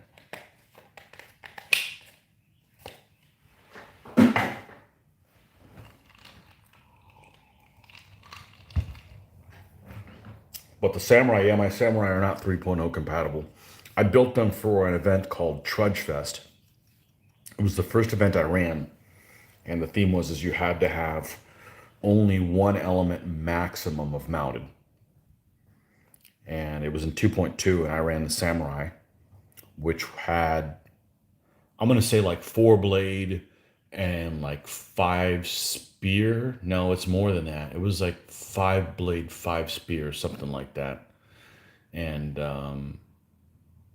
yeah, I ended up winning the freaking event. I just got lucky. A lot of people had Vikings, and they somehow I spread out and they stacked up because of the terrain, and I got lucky and won. So I know there's some people that like, well, if you're running the event, you're not playing in any of the games. I'm like, well, okay, well then that doesn't exactly motivate me to run the event. I mean, if you can't be trusted to, I mean, there's nothing to run of the event other than to freaking, if you can't play in an event you run, then you have this serious morality issue, But I want to play games, and Mitch and I play in all the stuff that we run because we're there to play, you know. You're not going to travel all the way across the freaking country for 14 hours and not get to play in a game. Like, what's the point? We don't win anything. I mean, I make these little plaques for, that are just like a little memento, yeah, for what you did. So, there's one guy that was running everything in Ohio, the way I understand it, and he would run all the events, provide the prize, and not play. No wonder he got burned out. You know, you guys don't want me getting burned out on this, trust me. So, yeah, I don't care if I win. I don't really don't care if I win. Period. I've won enough. I don't need to win more. I just need to stay motivated to paint more. That's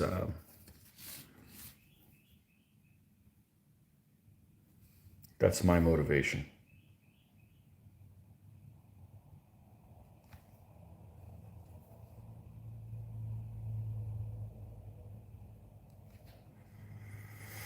Okay, that's done. So we've got hooves and we've got the mane and the tail. So we're gonna do let's do the mane last. That's what you end up scuffing up by going around it. Oh, and of course we've got the center boss. All right, let's get crazy. Let's see if we can get rid of some of that white that's showing. This is going to have to be an exercise in extreme care. Challenge accepted. Let's see if we can pull this off now that the sunlight is receding a little bit.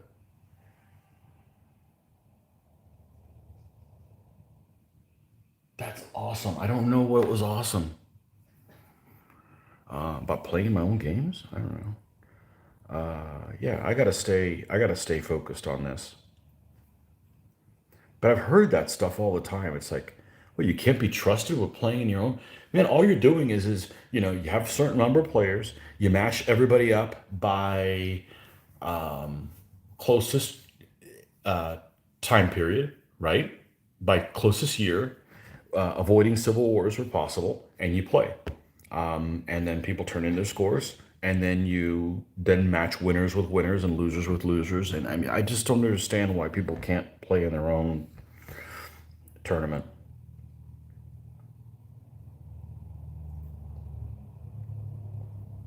You don't want to. That's one thing, but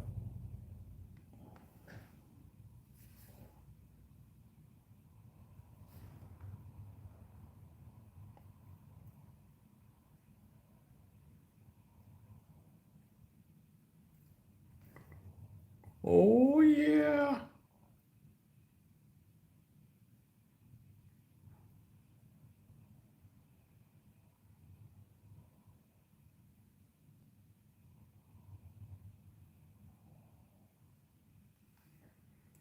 Okay, that's better now.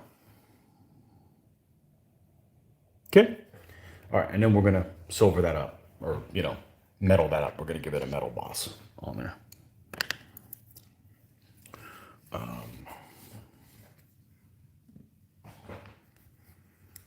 Madonna and Child. Never been to an Orthodox service. I think that'd be cool. They have some kind of a Greek Orthodox shrine in St. Augustine that I've been in several times, and the artwork's beautiful. In there.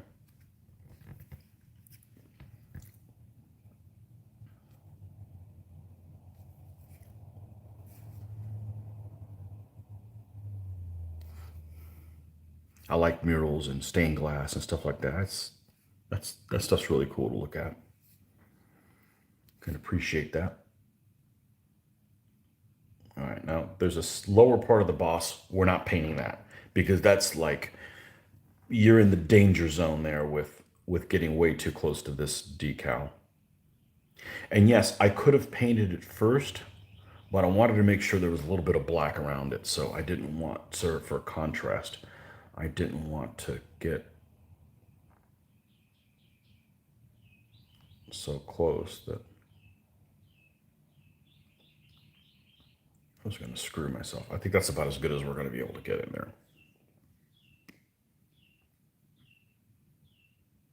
And it'll look better when it's sealed up. Because I remember the first one of these that I did, I was like on the spearmen, whatever the hell they may be. I was like, I don't really, this isn't going to turn out well. I'm not going to do it on the cavalry and stuff like that. But I just said, okay, screw it. I'm going to go ahead and finish them anyways. And then I was like, what? What happened? It got so much better. All right, let me grab my hoof color. Is this one? Stone gray. Enjoy this morning and coffee. Thanks. You're welcome. Thank you for coming by. You kept me on task, man. I mean, it's a symbiotic relationship. I really appreciate you guys being on here and keeping me entertained, talking about this hobby and stuff like that. And the fact, if I'm entertaining you too, that's even better. Ask questions. If you guys have anything rules questions, of course, I'm not exactly a rules lawyer, but we have looked at the rule book a few times. So, if something ends up tripping you up, let me know and we'll try to figure it out. I love this. This is the only, I don't get to talk about this stuff with anybody else. Even Mitch. Mitch doesn't give two shits about painting. So, yeah, he's good about gaming, but he's no good when it comes to that. So, I'm 65, 70% painter, the rest of it gamer. Well, I can play other games and get my game on, This this is definitely a painting motivator thing. So, right. What did I just mix up? Oh, the hooves. The hoofso.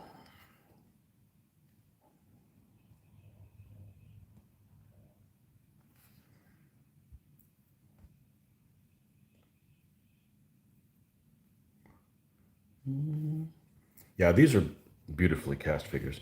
Now, the nicest figures I've probably painted that I own, I would have to say, are the Nan Chow by Eureka. Those are crisp. They're new castings, so they're not worn out. They had hardly any flash, if any at all. Just a really beautiful army, and I love those guys. Those guys are just that's a fun army to play. Got to be aggressive with them. And some armies, like, you've got to like go after people, and keep the momentum going. And that's one of them. You've got those fast pikes and, well, you know what? I don't have enough of this stuff down here, but this is almost the same color, so I'm going to use the same color on something else. It will be fine. It'll be okay. But yeah, the Nan Chow, those are just a pleasure to paint.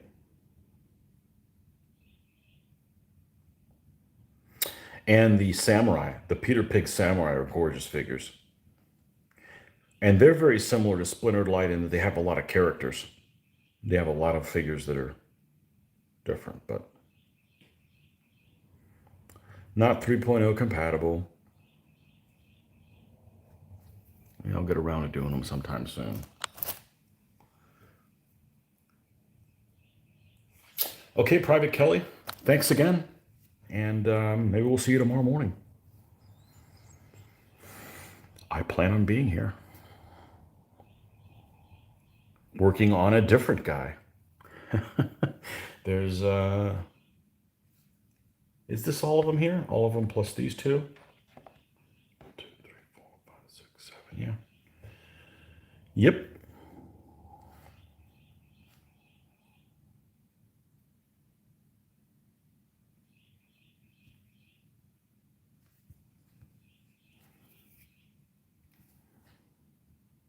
Yeah, that's the time period that most of my painting happens really well, is in the morning.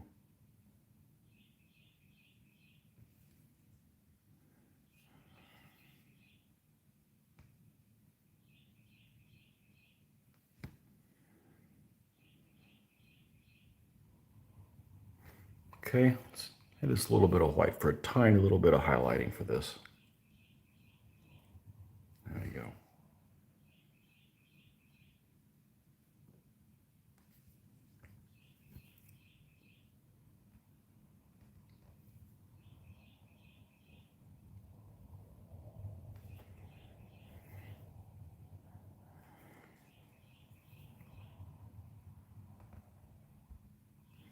Okay. And now the mane and tail. Like the name of a restaurant. I name a restaurant that only sells beef products that other people throw away. The mane and tail.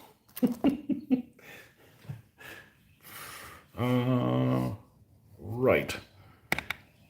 Black's over here.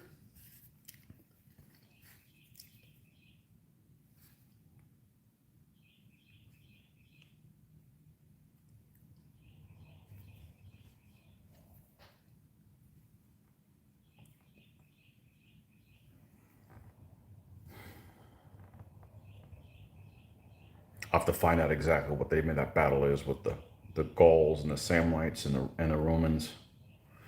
It escapes me right now. But it could be one of those that's the same battle that you mentioned there. It's just happens to have the Roman name, or maybe that's the Roman name, that you mentioned. So there's some of those things that come up from time to time. It makes it sound like it's two different battles, but one side calls it something and the other one calls it something else.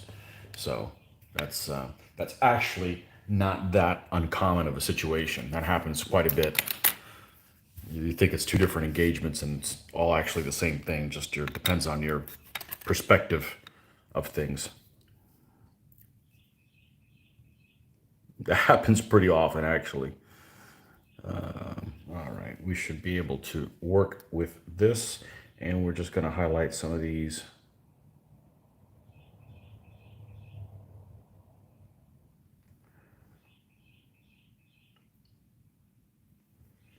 Things here on the main.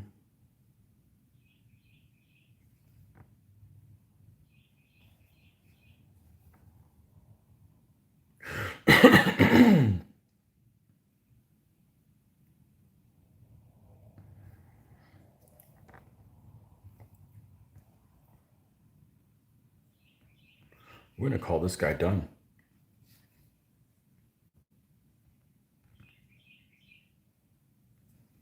Yep. Let's have him join the other fellows.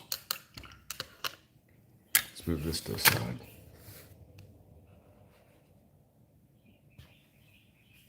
Oh, I never painted the back of his shield. We'll get around to it later.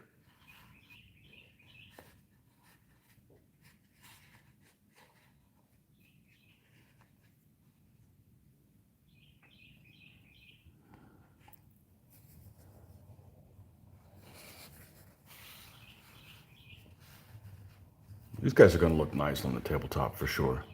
And I may put some basic looking banners on them. I just haven't decided that yet. The flag set that comes with this has some smaller banners. Yeah. So it's got some smaller banners, like here's one with Madonna and Child, some smaller ones here. Here's another one. Yeah, so that may be something that I do. And just see how it looks, you know. But that's something that I wouldn't do until the figure's completely done and sealed. So, okay, so who's next? What are we in? 3 hours and almost 3.5 hours. You guys want to keep going? Oh, Joe showed up. It's time to sign off. Dude, man, you wake up too late.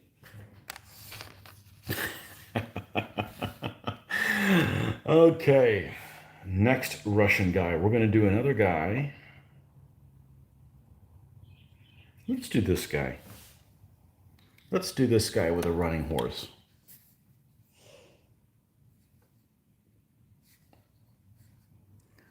Let's do this guy right here. And what color horse? There's another figure that has that same one. He's on the gray one. This is the same mounted figure. There we go. It's the same mounted figure here. Just different shield and so forth. Let's what do we got? Light colored one. Let's do a generic. Let's do just a brown one. Let's just do a brown one, and this one will have socks on them. Let's see if we can grab another brown that's maybe not one that I've used before. Have a little bit of a variation. That's not very brown. That's why I have so many colors. Not that I need them. They just give you a nice starting point to do all the mix-ins from, and just saves you a little bit of time on that. Yeah, we'll go ahead and use base color for. We'll use this werewolf fur. How about that?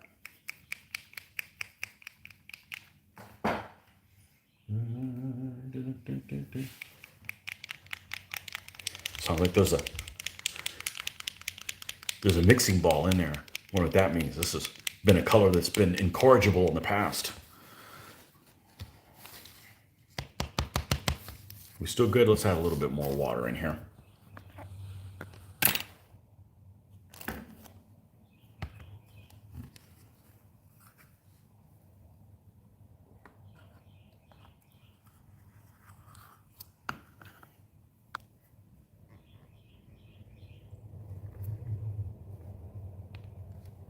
Okay.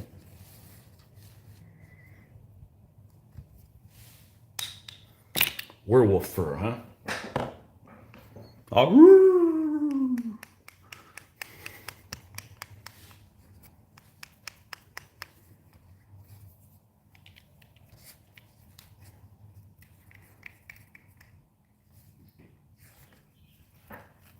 there we go.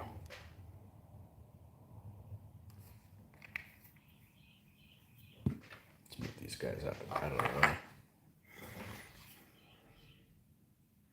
Now, if I had to do this again, I probably would have not used the spears that came in here, the lances that came in here, and just create my own with pins. So, because I'm kind of a big fan of that, because once you do that, you never have to worry about them again. It's like problem solved. They're never going to get bent again. So,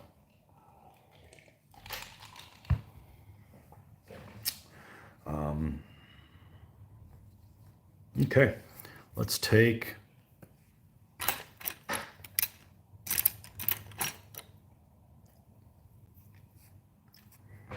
Yeah, we could use a fairly big one.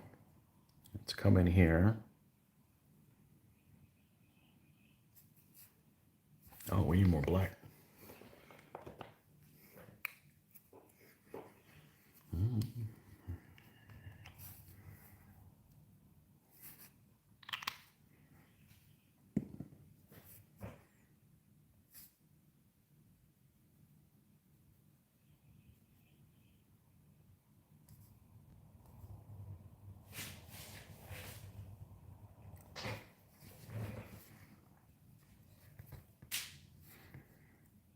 And we're just going to paint the whole horse. And what's going on here?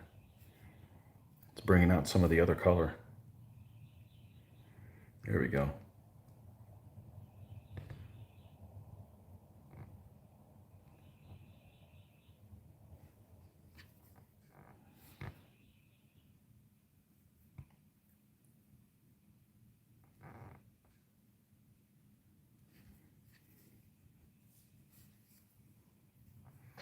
Software update ready to install. Well, let's not do that right now.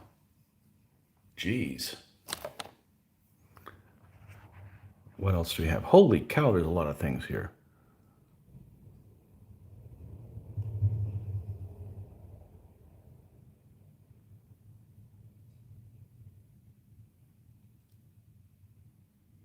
Okay.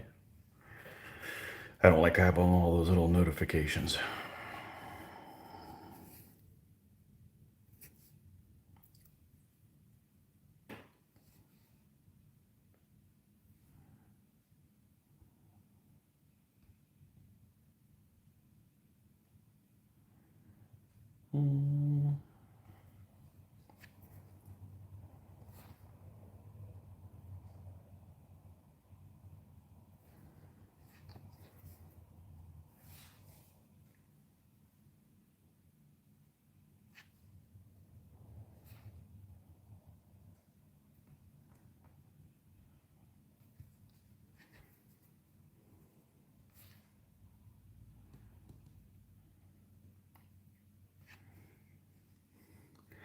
Well, when 10 o'clock rolls around, we'll stop at 10. So that's 17 more minutes. So that we can do something today other than just paint. Oh, darn. We'll be back tomorrow, though.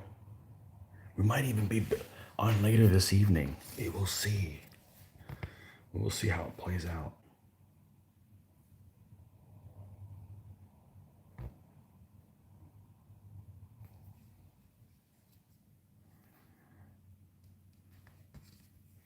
I mean, I'm dying to work on the next army. So.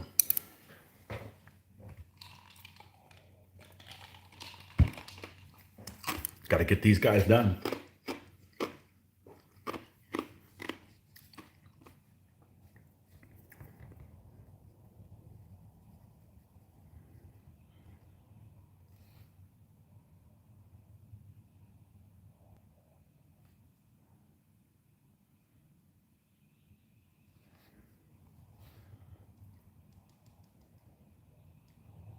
So one of the things, if you look at horses, pictures of horses, that's kind of weird.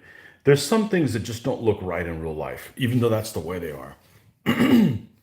So generally my painting style, what it is places that are more in the recesses, more hidden, are darker. Okay.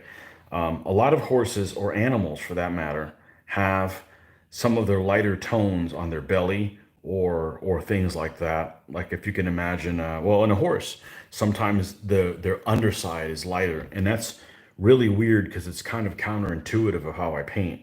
So I generally do not do that. I just kind of I keep the darker stuff in the darker recesses. So it's kind of a little counterintuitive to what I'm used to. So, but if you look at pictures of stuff like that, it's frequently that's the case with like deer, or I'm pretty sure lions are the same way. They've got their darker colored coats towards the top and the lighter on the underside. So maybe I'll just do it on this one and see how it turns out, right? What do you guys think? We should do that. Do something polar opposite on this one.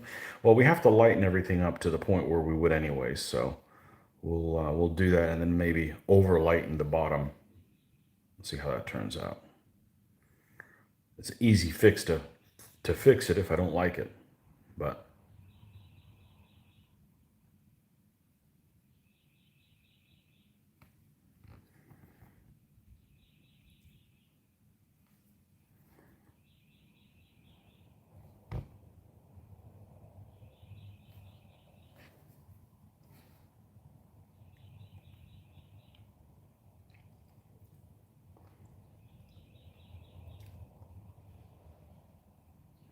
so I've seen people like paint knights and stuff like that, and there's some rules. Once you start getting into the traditional heraldry time period, I'd say we'll call it 1200. 1200 about when you consistently have arms and stuff for Western Europeans, anyways. So the during that period, you've got some rules that just kind of apply. Like you never have. There's exceptions, but there really are exceptions. You never have white and yellow touch, because white is technically silver, is the paint equivalent of silver, and yellow is the paint equivalent of gold. So they're never touching each other. So if you've got something that's like, you wouldn't have a shield that would be red and blue and quartered. Like you wouldn't have a shield that was all blue and then red, say, like because they wouldn't, red and blue don't touch. They're not supposed to. You've got to have either a white or a yellow between them. Generally, same thing. You don't have red and green next to each other. I don't know why that's the rule. That's just the rule. I didn't create it. Nobody asked me. So, or you have to have black between them. I think you can put black between them or whatever. So this is my unofficial, just looking through things, noticing, taking mental notes kind of thing. I am not an expert in that kind of stuff, but there's exceptions. So like if you're doing stuff like, let's say you want to do some Knights of the Norman Conquest, okay, that wouldn't apply. You could have red and blue, you could have one of those red dragons on top of a blue background, and it would be perfectly fine. It doesn't look out of place. But you start getting into like 12, 1300s, that stuff is just really weird. And there's exceptions to it, like the Kingdom of Jerusalem. The Kingdom of Jerusalem has is a white background with yellow on it. So that's two colors that aren't supposed to be touching. So there's exceptions to the rule, but there's certainly there are exceptions. So yeah, I've seen people paint knights and stuff like that, and it's like the shield's all red and green colors together, and I'm like, I'm not going to poo-poo somebody's work. They liked how it turned out, but it's one of those things that if you don't know any better, or if you like how it is, that's cool. But once you kind of know, you're like, I don't know. I don't know if I could do that now. But about 1200s, maybe 1190s, you could start seeing that kind of stuff start appearing. There's exceptions to everything, but generally that seems to be about the time period that those things start to occur. Now see, this brush is all mangled to shit. Okay? See if I can get a good picture of it. But it's plenty fine for what I'm doing. And sometimes when you're doing these tones and stuff for skins, actually a mangled brush works a little bit better because it adds some irregularities that help the look of whatever it is that you're painting. So don't just toss the brush out just because it starts being a little incorrigible. You just kind of move it into a special teams area, I should say, you know? So.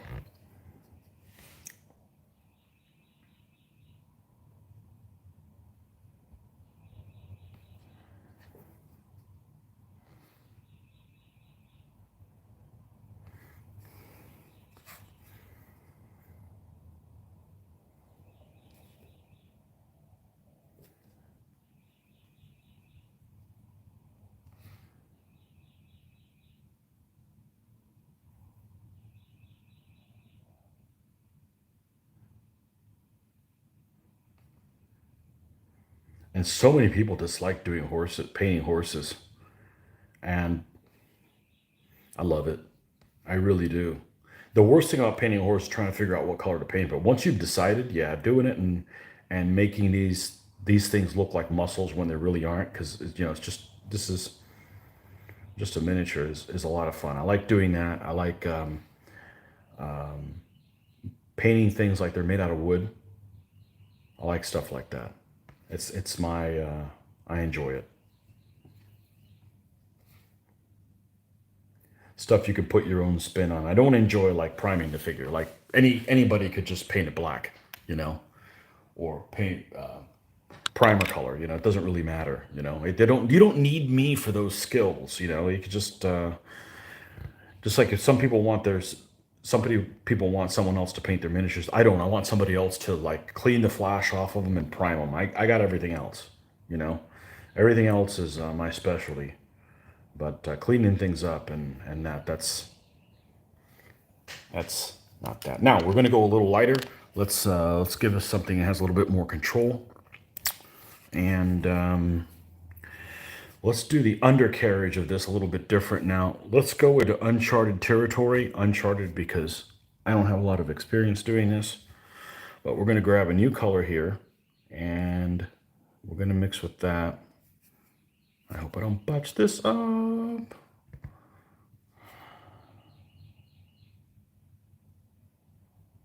And we're going to paint the underside here. A little different. Wow, it's not even that noticeable. There we go.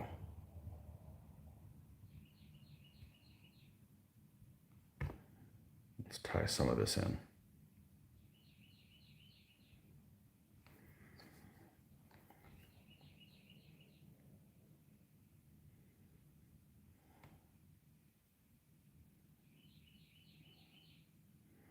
The first couple armies I did that I painted horses, I always made their mane black. And yes, it looks better, but you know, I try to mix that up a little bit, you know, so you don't get too comfortable and just kind of do one thing, you know.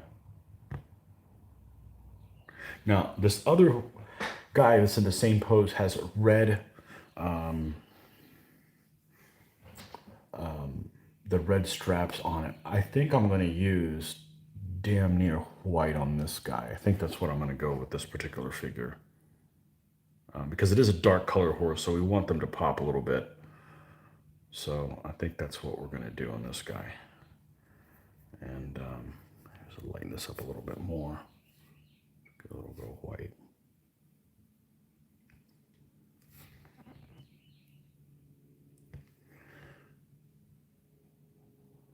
We're going to do a star on his forehead. That's what it's called. It's not necessarily in the shape of a star.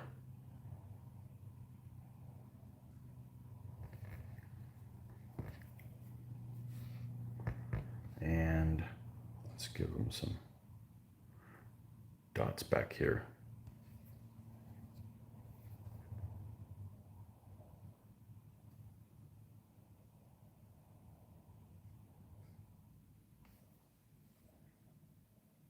Okay, we're going to call this guy done. Okay. All right. Straps next. What do you say? We're going to do white, off-white, something like that?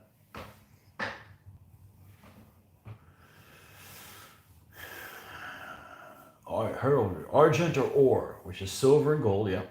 You never put two colors next to each other, but sable black is allowed. Yep, that's what I thought. It looks right too. When you don't put your finger on it, but when you do it wrong, you're like, something doesn't look right. Yeah, you got colors that shouldn't be touching each other.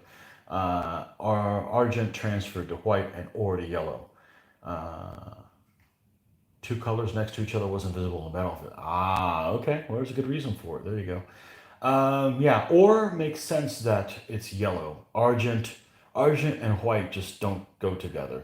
I can never remember what some of the colors mean. What's black? One of them is like gules, Gules, and I forget that one. That's like red or black or something like that. Or, yeah. Or is in Spanish is oro, which is gold. So yeah, that one's easy to remember. But sable's black, and gules means that must be either red or blue. Yeah, I don't know. You would think knowing Spanish would help you with Latin. It doesn't. Latin is just freakish. It is just really freakish. But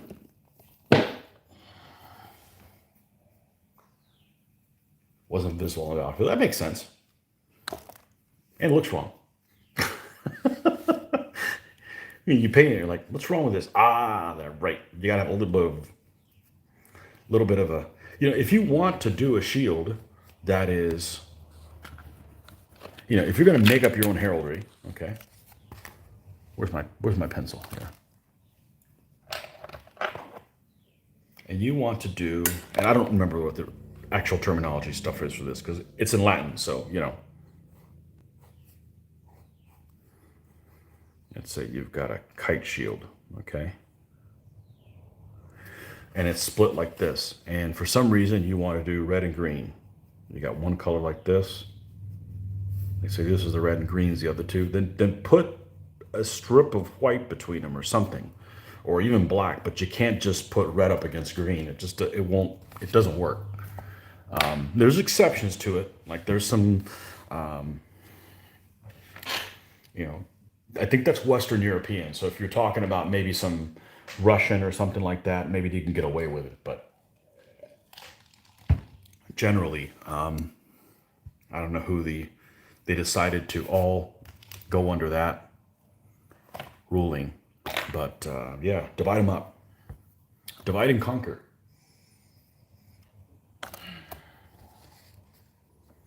Like I said, it wouldn't necessarily matter for like the Byzantines. If you're doing Byzantine shields, even you could have those two colors touch and be okay with it.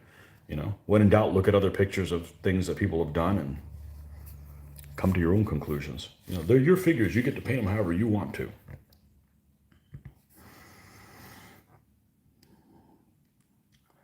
Was I gonna do white? I wasn't gonna do that. I'm gonna lighten it up, but I'm gonna do this green gray. It's not very green. Whoop. Not very green. John Carter from Mars, not from Mars.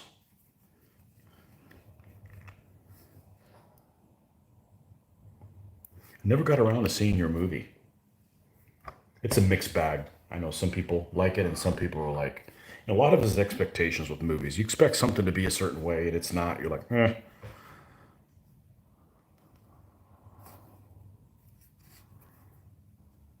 The Space 1889 movie. Remember that game? Space 1889? Is that a Frank Chadwick game? I think it was. It's definitely Games Workshop. It's funny because I believe it came out around 89. 1989.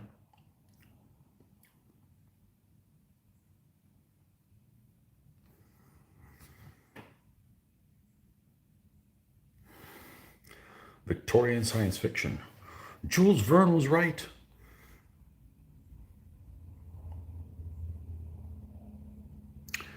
if I got back into naval gaming, it would definitely be Victorian. Although there's one thing I hate about Victorian gaming is somehow some of the naval gaming, some of those ships just, the paint scheme just didn't. Gula's is blood red, okay. Maroon, oh, what a maroon. I hate those paint schemes with the ochre funnels, especially if it's like all white or off white with ochre funnels. That's just ugly. But that's me. Some people like it. That's cool.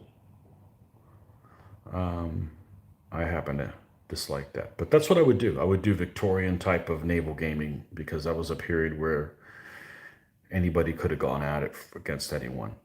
So that's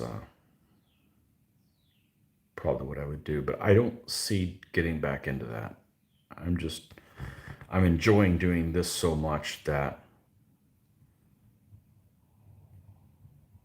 the problem with naval gaming is there's not that many meaningful decisions you get to make while you're playing the game. You know, let's try to go broadside as soon as you can. Okay.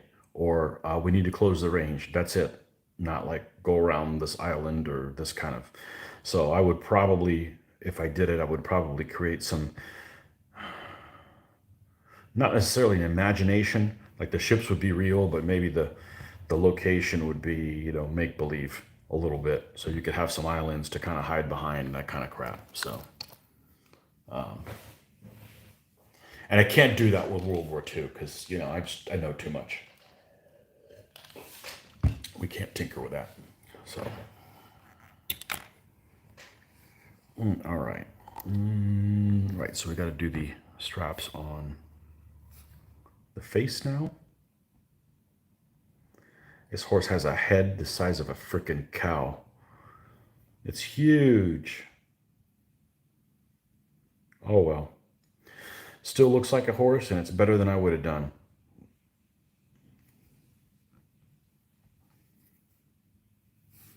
I am not a sculptor, but I'm going to get a chance to do some stuff with the green stuff in the next army, I think. We'll see when that gets determined. Okay.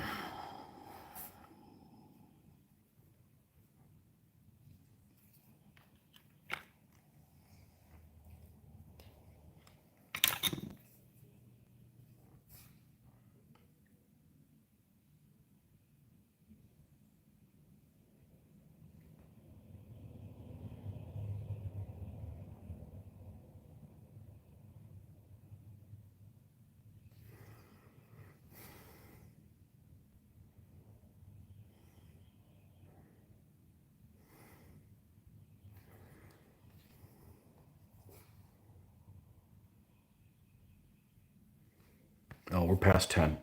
Tough. We're finishing these straps. So if you guys got anything else you want to mention here in the next 5 minutes or so before we close this one out,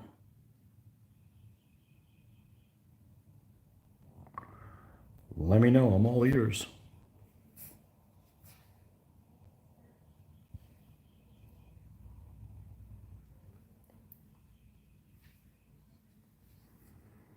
I have to find out what the name of that battle is, and I'll put it there in one of the comments thereafter after this gets published.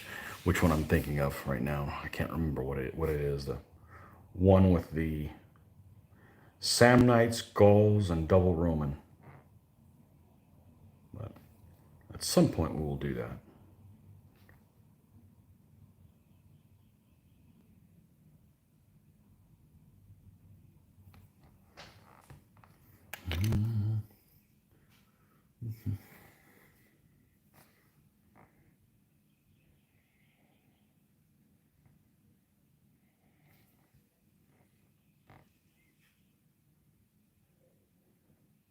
Okay, let's get a thinner brush.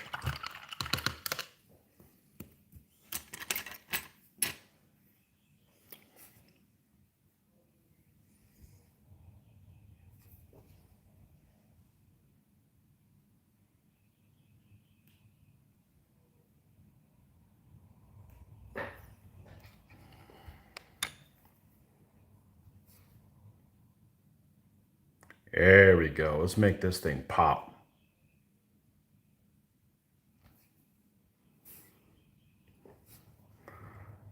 Make these colors pop. And the nice thing is this army is already 5-2. So it's not like I'm going to build totally losers. Winning's not important, but you don't want to spend hundreds of hours on an army and they end up going 3-9, you know, like the Hungarians. Dumb bastards. Of course, they could have won any of those games, so.